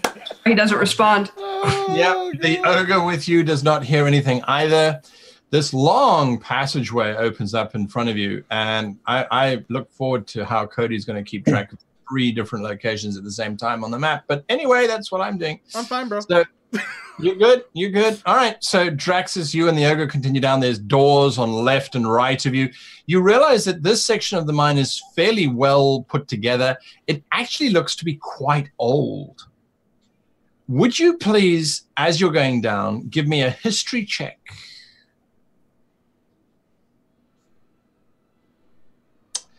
That history, okay, yeah, you've seen this architecture before. This doesn't look too unfamiliar. Then you realize the Tower of Va had very similar architecture in the prison cell area that you were in. Just the way that the rock has been carved to make these interesting columns that are double fluted. It definitely feels like it was designed by the same person. Dante, you are you kind of preceded your actions, so you kind of pouring oil, and you're not getting ready to I'll strike it as soon as I can, and then my last action will be to just pull the ladder off and chuck it down into nothingness. All right, you strike. Give me a strength check as you try and wrench this ladder free. No problem. Strength is good. I am a strong boy. 18. You are indeed. You start to wrench that thing free without too much of a problem whatsoever. Cool. The ogre that is with you, Draxus, is absolutely loving having the limelight and the questions that you are asking him about the construction of the mine and operational procedures. He reveals that this particular section, and I'm putting words in your mouth because you can't, he is revealing that this section of the mine is not actually the mine. Now, I know that might be confusing, but this is not the mine. The mine is actually further down, and I can't take you there, unfortunately. It's strictly off limits. And Groggo don't like people down there. That Groggo is Gregor's brother. You don't want to tangle with him. So I'm going to show you the barracks area of where we're going. So I can give you a sneak of the mine, but not too much of it. It's quite spectacular what you're going to be seeing. Well worth the trip. Back to you, Vankus. Gregor is standing there with his 2 blades. I don't know who sent you, but you're not taking my mine. Well, I'll try some more claws to his face. That's a hit. So that's going to be another 12 points of damage, and then I'll lunge in for a bite. Ooh. He sidesteps your bite as you fail to connect. Gwen. Okay. This box has you grappled and is trying to drag you towards its giant maw, which is filled with teeth. She's going to. Are her legs grabbed or her hands free, or can she? Your arms. So you can still act, but you're grappled. She's going to try to get free. All right. Give me an opposed strength check. Well, give me a strength check if you please. Or acrobatics or athletics, sorry. Test? Yeah. Hey. That is insufficient. You kind of pull on it. You realize as you're trying to pull a tentacle free, it's sticky. So that hand gets stuck. I've so seen you're this playing, movie. You're playing This twist ends well. yourself and this weird pseudopody sticky tendril thing. That's your action. You remain grappled. It, however, now has you where it wants you to be, and so it has advantage on its bite attack against you, which succeeds. It burns as it starts to eat you for 11 points of damage. Oh boy. Okay. So that is what is happening in your area. Lionel? Yeah, levitate, and then I'm gonna bounce out looking at the roof. And I'm gonna just move further out. I think I can use an action to move myself up or down or left and right. You can, yep. So yeah, I'm gonna move out. It's like you're not even trying. And then is it on fire below? You can see flames starting to flick around, and the ladder is busy being ripped away and moved away by Dante right at the bottom. The ogres are all intently watching you. Okay, hold on one second. So levitate is a concentration up to 10 minutes. I want to see what silence is. Silence is also concentration. So that's not going to work. Sleep is not. So sleep is a verbal, somatic, and material spell. Sure. Is there a way that I can try to cast this without them realizing I'm casting a second spell aimed at them? Like, I cast the levitate, no problem. Like, in front of them. But this is directed at some of them. So this isn't a problem here because of the 5 ogres that are up here, 4 of them are absolutely transfixed on the ceiling. Oh, okay. And what you're pointing at. Only one of them is watching you specifically, but barely. Okay, great. So I am going to cast this at a... God, you know what? I'm not going to cast sleep. I don't think I have enough to do it. I'm going to have the unseen servant slowly let down the mask and the cloak and kind of drop them over the ledge. That's what I will have them do, and that will be my action. I will just keep them out while they are until it gets totally on flame. Sure. Or until they're trapped up here. All right, not a problem. The flames are starting to take. Like I said, it's built out of bits of driftwood, bits of steel, bits of salvaged ship and air balloon. So it will start to go up quite quickly. Hopefully, he drops the cloak down at the ground next to Dante and the mask down next to Dante so Dante can grab it up. That's it. Not a problem. Not a problem. The Unseen Servant can do that quite easily. Back to the battle with Vankus, who's had to step out, which is not a problem. He slashes at the bear, hits the bear for quite a lot of damage. Is he still standing? Yes, he is. He gets 2 attacks, so he attacks Vankus again and misses. Absolutely misses. Screaming and snarling for his ogres to come along. Draxus, you are being taken on this tour of this mine, which one day you'll. No, I'm back. I think I can talk now. You're back. He looks to. Do I have a name for this ogre? He has not yet given you his name. Perfect. Draxus turns to him and says, "You know, I have to say I appreciate the tour. The architecture back there in the previous room, that was amazing. I've only seen that before in places like the Temple of Va. But you, my good man, you seem, excuse my vernacular here, but you seem smarter than the average ogre. What is your name?"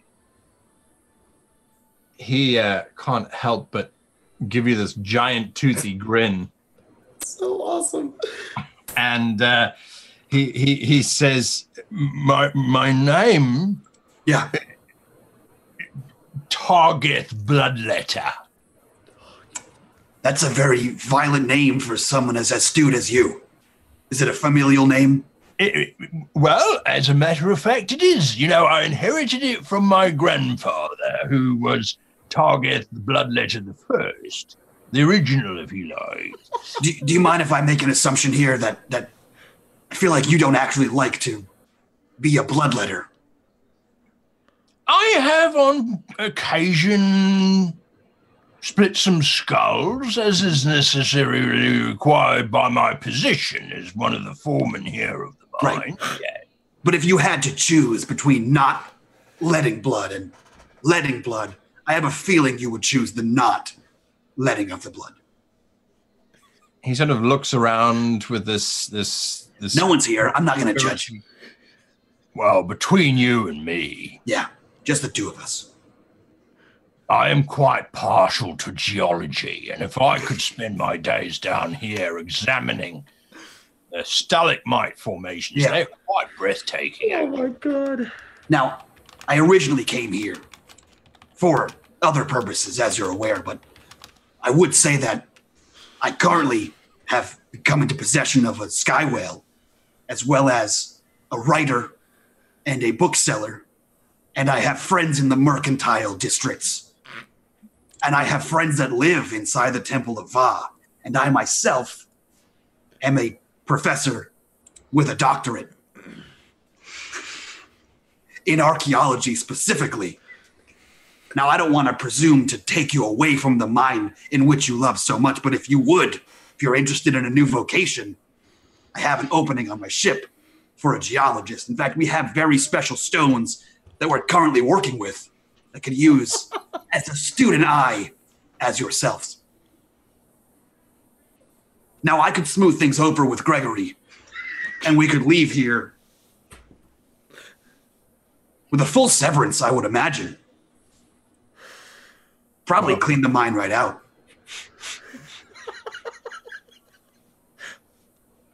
Plus, you get to see great things. I said I have a sky whale. Plenty of room. Stretch your legs. That is a particularly I mean, the mine seems very cramped for someone of your size. Well, these mines are not exactly equitable to individuals of our size, I must say. I understand.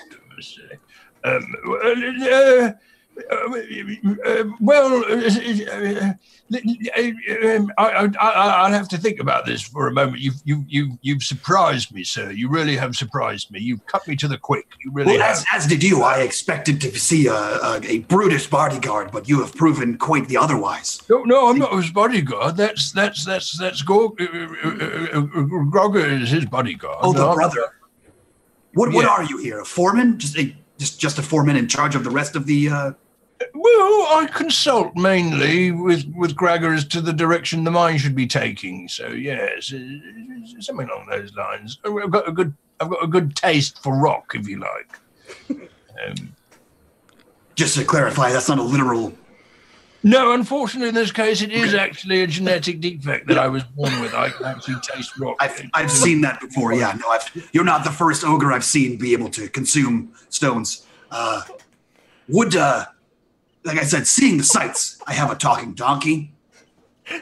Pretty interesting, right there. That in itself. Yeah, we're actually working with the Tower of Va to find some stones, some rare geological artifacts. Just saying. Well, you have certainly piqued my curiosity. I will say that. Well, then we better head back to Gregor, I suppose, so that I can hand in my notification of intention to retire. Well, I would like to see the rest of the tour. Might as well finish it out in case there's any interesting rock formations you'd like to show off, so that we can further research these together in our new venture. Well, in that case, then. Is there a special rock formation that you have been saving for last? He wouldn't like me to show people necessarily, but What about a quick peek? yeah. One eye. All right. You convinced me. I'm going to show it to you because I'd like to see it one last time before I take to the skies as geologist in residence on a flying skywheel.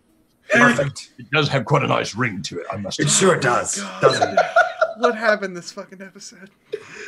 Don't you To be love it fair- when you make a dungeon full of ogres and slaves, and your party just walks in and Communicates. communicates with them? To And be And fair, dresses one of them like Mr. Peanut. Every other episode, I have recruited someone to the ship. I got a donkey, a flying lady, the bookseller. I coerced the ship to be my ship. The I children. got us a pet. See? All right. So wait, I need to set this. I need to bring this character in.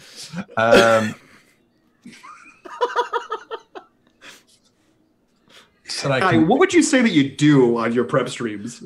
I cannot wait to go back this and next watch one's some gonna of be like, those. I did not bloody expect any of that. this. For 2.5 hours, he rewatches it crying the whole time on the stream. There's always these little footnotes in the DM's guide that are always just like, if your players like to do political subterfuge, and they don't tend to like that very much, and it's like, no, that's what we did. That's what they do. He's got like the clear transparency on like showing it, and he's like, and here's where they were supposed to go. He's just like, I want to see a football style recap with the Yeah. Yep. I do those recaps on I do those recaps, and people often hear me going, You just show up for a guy's next prep, and he's just like fucking staring at the screen for 30 minutes. And just "What like, do I do?" why prep? Why prep indeed?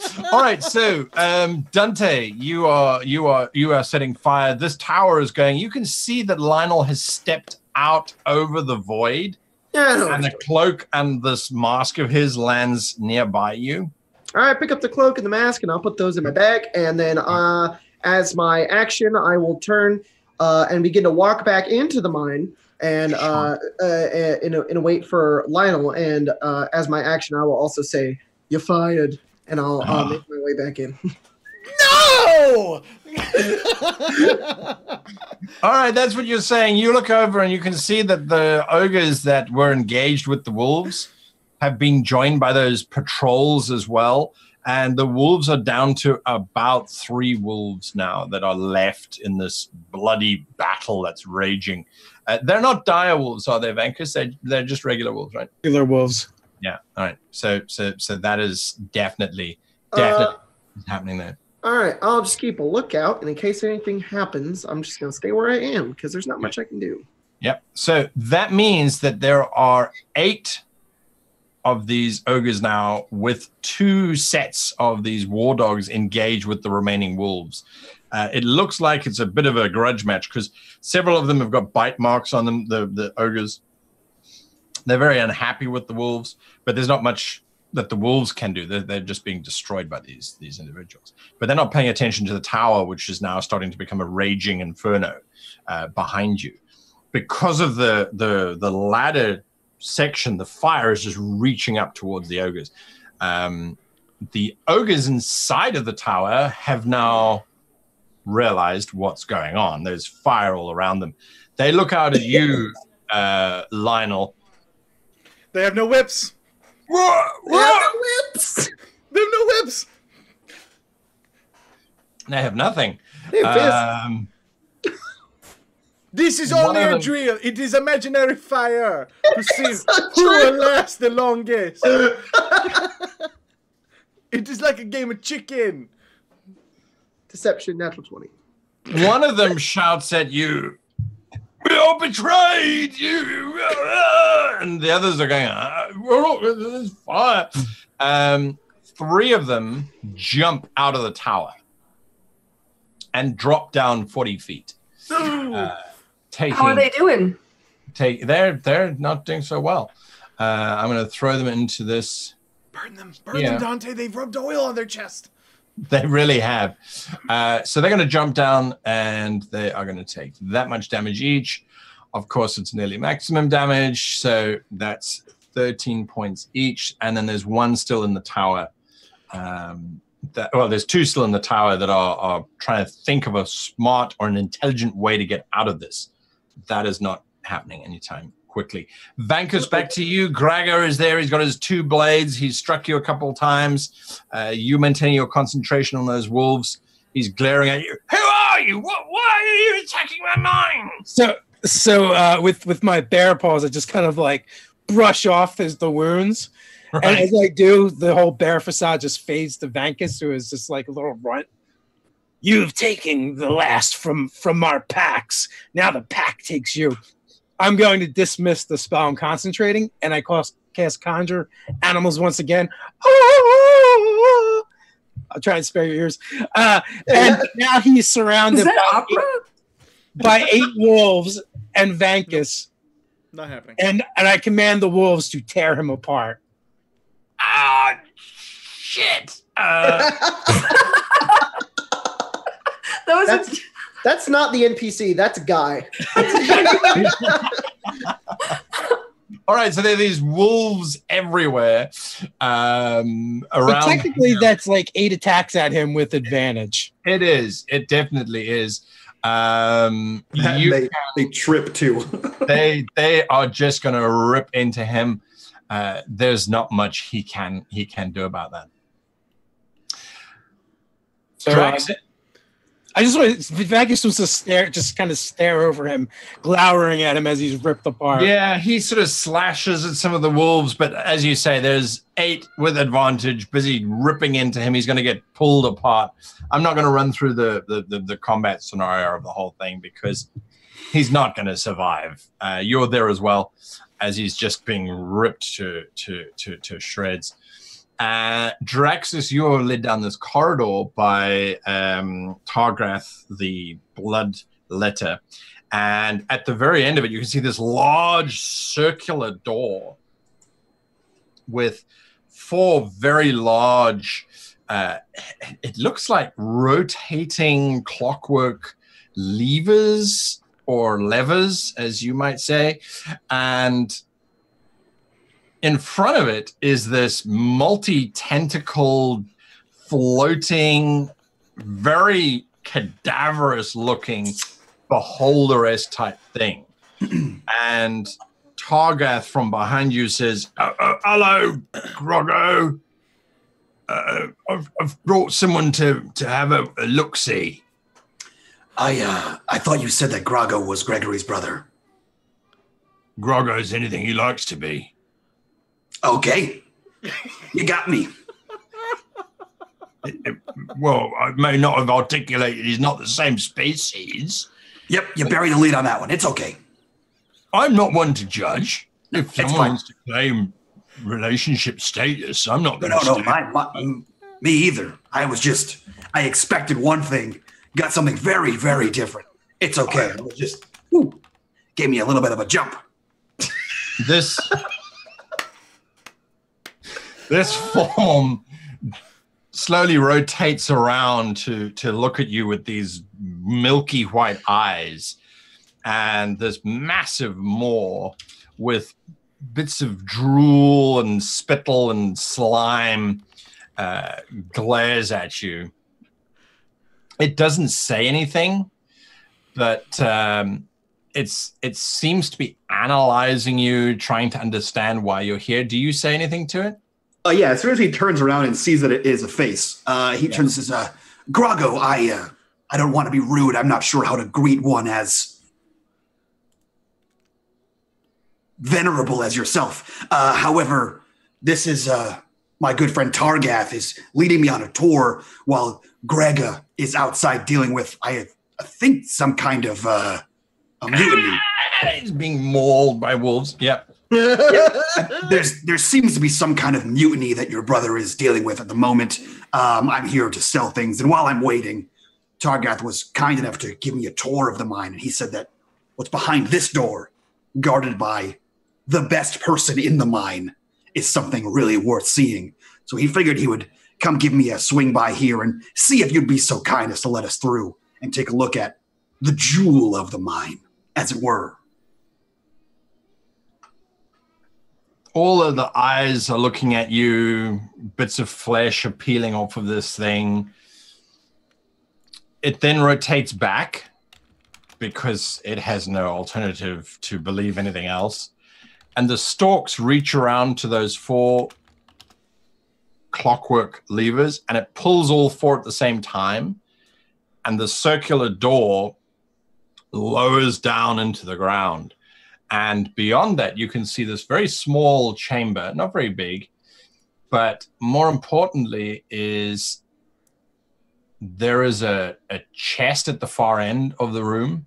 The chest is open, and inside is this gigantic gem, this absolutely gigantic gem just sitting on a velvet cushion. And Targa steps forward and says, "Is it not beautiful?" This is the greatest treasure I may have ever seen. Grago, it's... Targath, I don't want to be rude. Does Grago speak? He doesn't. He doesn't. Okay. Not Okay. since he died. Right.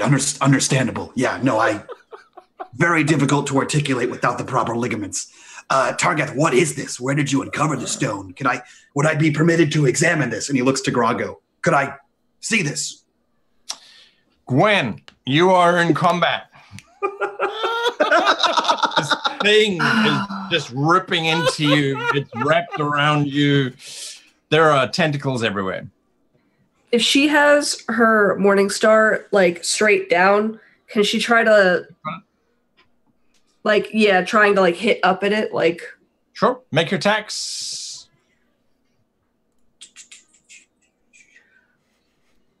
Oh man. There we go. That is a hit. And then 2d8, she's going to cast Divine Smite. Sure. Because that's a thing. That's the thing. Eh. For another 10 damage. Yep. All right. This divine energy goes off.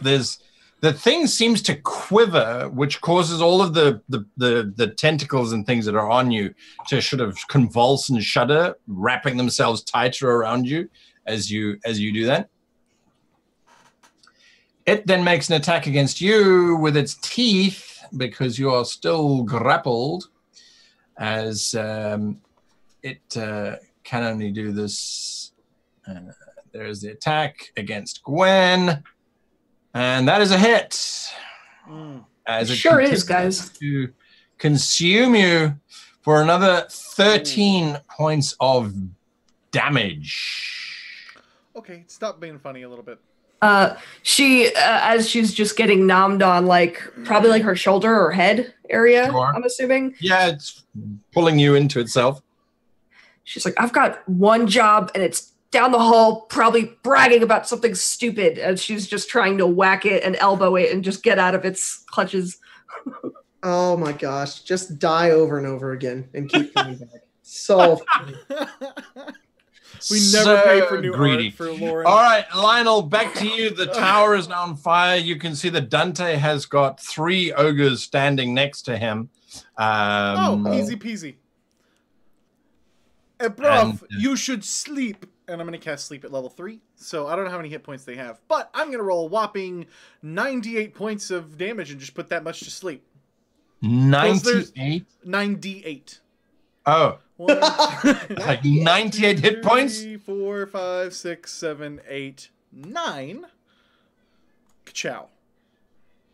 42. Nice. 42? It just puts 42 hit points to sleep. I don't know how much they have left. Do they all go to sleep? Oh, now I've got to do maths. There's no... One of them. One of them drops. Only one asleep. goes to sleep? Only one goes to sleep. it goes from descending. So whoever it The uses. lowest. Yeah, it goes the lowest up. Yep. You got One one. of them drops. You got Man, one. That's a bummer. Jesus, that's a level 3 spell slot. Okay, let me just check this out. Did I use that? Yeah, I used 2 to make sure no I kids used died. a levitate spell. Yeah, so I will descend. I will descend all the way down and draw out my dagger and rapier. All right, that's what you're doing. Gregor is on his last legs. He sort of looks over at you and he reaches out towards you, Vankus. Surely we can come to a deal or something.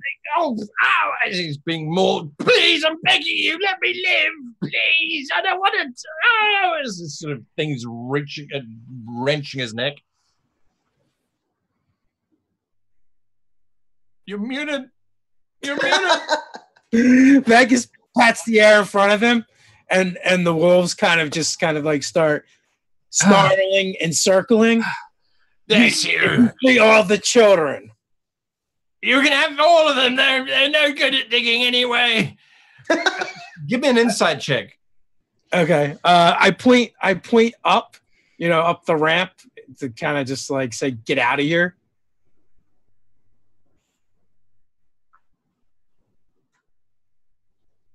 That's a 19. You get the impression that he's like, when he says you can have them all, that it's like, you can have them all, I'll just get more later on. There's no remorse, really. He's just trying to save his own skin here. But if you're letting him have the gap, he's going to grab his 2 daggers and start running. If he, I'll like motion to the wolves so they snap at his hands if he tries to grab the dagger. All right, I get it. And then I just point to the ramp. He starts limping. He's got bite marks all over him. Blood is everywhere as he's sort of making it towards the ramp. You can see he's desperate. Where the fuck are my ogres? Is what he's saying as he's running up this ramp. I'll grab the daggers and I want to head in the doors. Sure. My pen's just stopped working. All right. You know what else you can take notes on, Guy? Fantasy Grounds, our virtual tabletop of choice. We don't want to tempt that fate. I'll cut away to a different screen or something. That's my luck. But yes, I can take notes on Fantasy Grounds. It's just safer if I do them on paper for now. Draxus, you have stepped forward into this smaller chamber towards this stone, and you're asking if you can touch it. He's asking to examine this thing. Grogo does not appear to recognize your request at all. Behind him, Targath is saying, probably not wise to touch that. That is Graga's most prized possession. Gragas or Gragos? Grago guards it. He's the only one with enough strength to open up these doors. I understand. Yeah. But it is a thing of beauty, is it not? It truly is. And he turns to Grago and says, and he goes to put his hand towards it. Do you mind? Can I, please? Oh, I don't think he once he's been given instruction, it's very, he's quite tenacious. Oh, I understand. So I'm going to get as close as possible to it and examine it without touching it. Sort of I'm not touching it. Closer to it, Grogo floats up behind you with its tentacles sort of watching you quite intently. Mm-hmm. Yep, and he just keeps getting in, he's as close as he possibly can get to that makes everyone else in the room uncomfortable. And I'm just going to look over this gem to see what I really don't want you to die. I quite like the option of coming to work on the Skywell as resident geologist. Could you get that in writing? Saying is what Taggart is saying behind you. You can get it in writing. I just want to see real quick what this is. Give me an Arcana check, if you please. I'm also going to activate as a free action my Eldritch Sight, which allows me to see magic. Then you don't need to make an Arcana check. The gem is radiating a very powerful magic. There's a transmutation magic upon this. Now you can give me an Arcana check, please, for something else. Let's see. Nat 20. Oh, Natural 20. You know how to roll those? I didn't know you. Have you ever rolled a natural 20? I don't think I have in this game. I don't think in this game. There you go. You may just excrete a little from sheer excitement. This is the egg of a crystal dragon.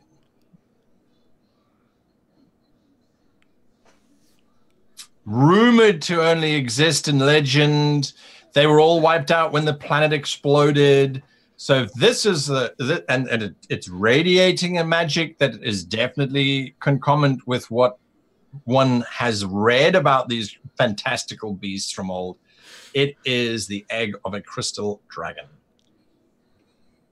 Dude, you better Look at my spells real quick. You know who would have loved this? James. I'm going to come back to you.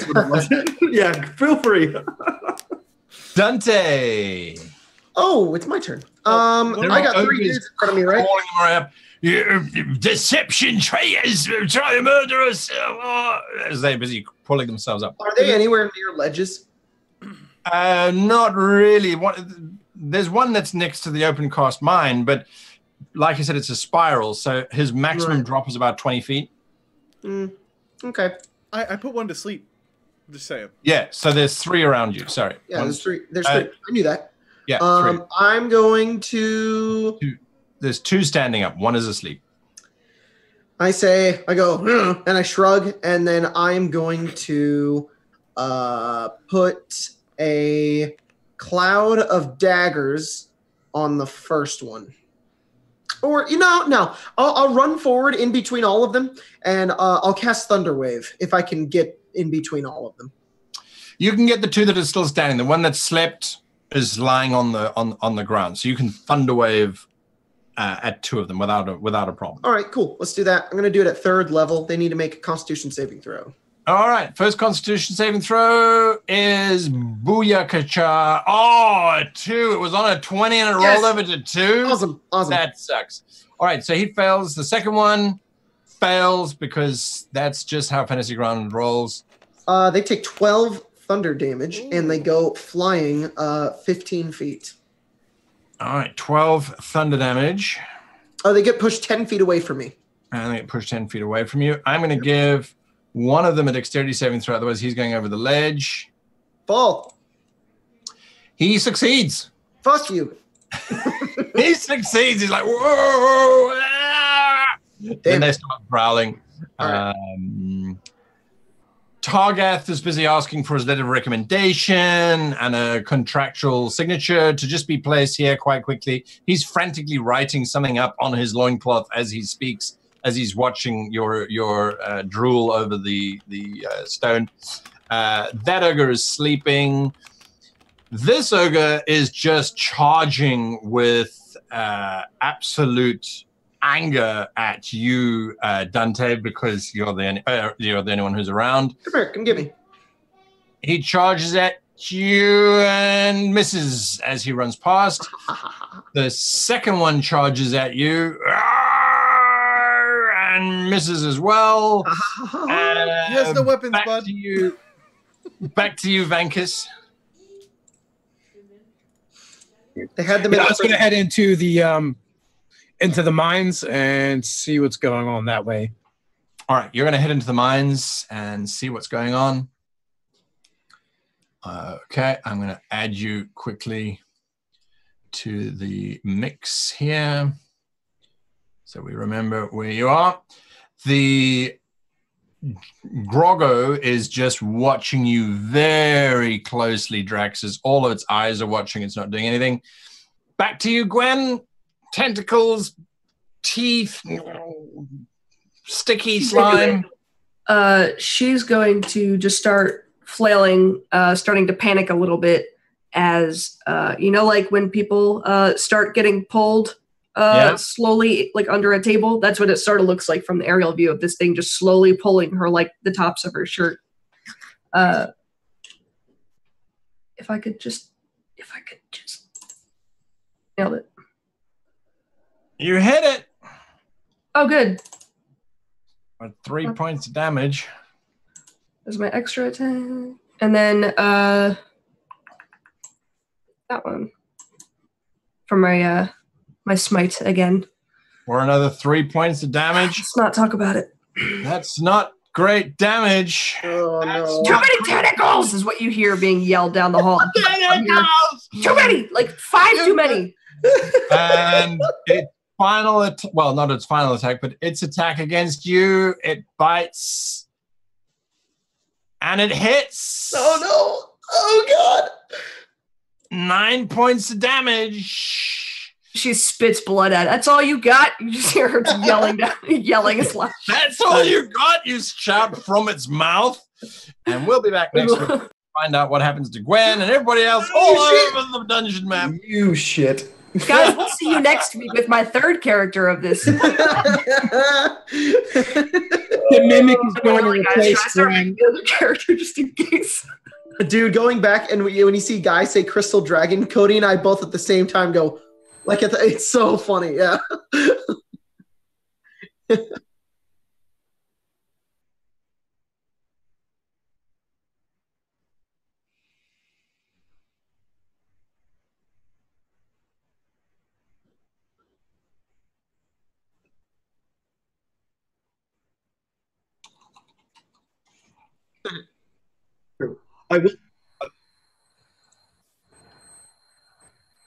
I will say on that note, before we go to the sponsors, there is a tier on the Patreon that has Discord access, and that place is nuts. That place is insane. So if you guys want more access to us, get that Discord. There's fanfic in there. There's fanfic. There's a fanfic. I added Cody 100 times, so he just can't.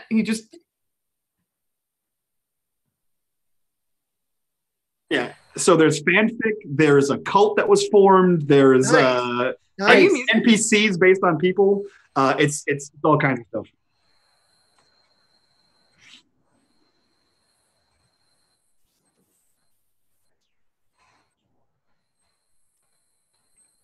Dude, that's perfect. The best part of the story is that you've been muted the whole time you're talking. Yeah, I tried to tell you. I almost made it. I don't give a shit. We love your faces. Somebody talk about sponsors. David, Cody says, I write the best fanfic. You guys should come check it out on my Patreon. That's what he was saying the whole time. That's what he was saying the entire time. You thought that was a lot of tentacles. Just wait. No. I hate... I hate double muting in Discord or in Zoom and in OBS. I fucking hate it. I told you how to fix it. I hate you, Mike. I hate you so much. I hate you with all of my soul. I hate you. David, talk about some sponsors. Podcast. Guys, we have some sponsors. The first sponsor is Dungeon Painter Studios. As Jacob would say, do you like to paint dungeons? Would you like a studio to do it in? Dungeon Painter Studios. Our second sponsor is Fantasy Grounds. That lets us roll nat 20s, especially when we need them. Like when you're trying to identify a crystal dragon egg. Like 1 damage. Unless you're damaging by tentacles, in which case it rolls 0 every time. She wasn't ready for it to stop. Not for tentacles. And our last sponsor is Elderwood Academy. # get your wood on. Guys, don't forget my challenge. At Saber Dice. Nope. At Elderwood Academy. # get your wood on. Don't listen to Cody. He's the not fun parent. Speaking of Elderwood Academy and getting your wood on, let us help you get your wood on with this giveaway. Dave? How are people going to get their wood on? We've got 5 of these guys, right? 5 of the minis plus 3 of the regular hex chests for your dice. They also include a set of dice in each, right, Cody? I think so. We will confirm. We're not 100% sure on that. I think that the minis will, and I think that the big ones won't. So I'm not 100%. There may or may not be dice. There may or may not But have a there will be a box. $40 metal dice set included in there. Yeah, we're giving away 8 in total. People are going to win things. All of them. We're giving them away. All of them. I hate. And what percent is that? Yeah, Jacob. What was the math? In yards. You had 3 hours to do the math.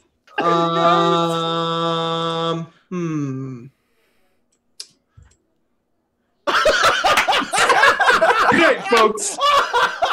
Oh my God, we love your faces. Hang out with us on Patreon. See you later. Bye.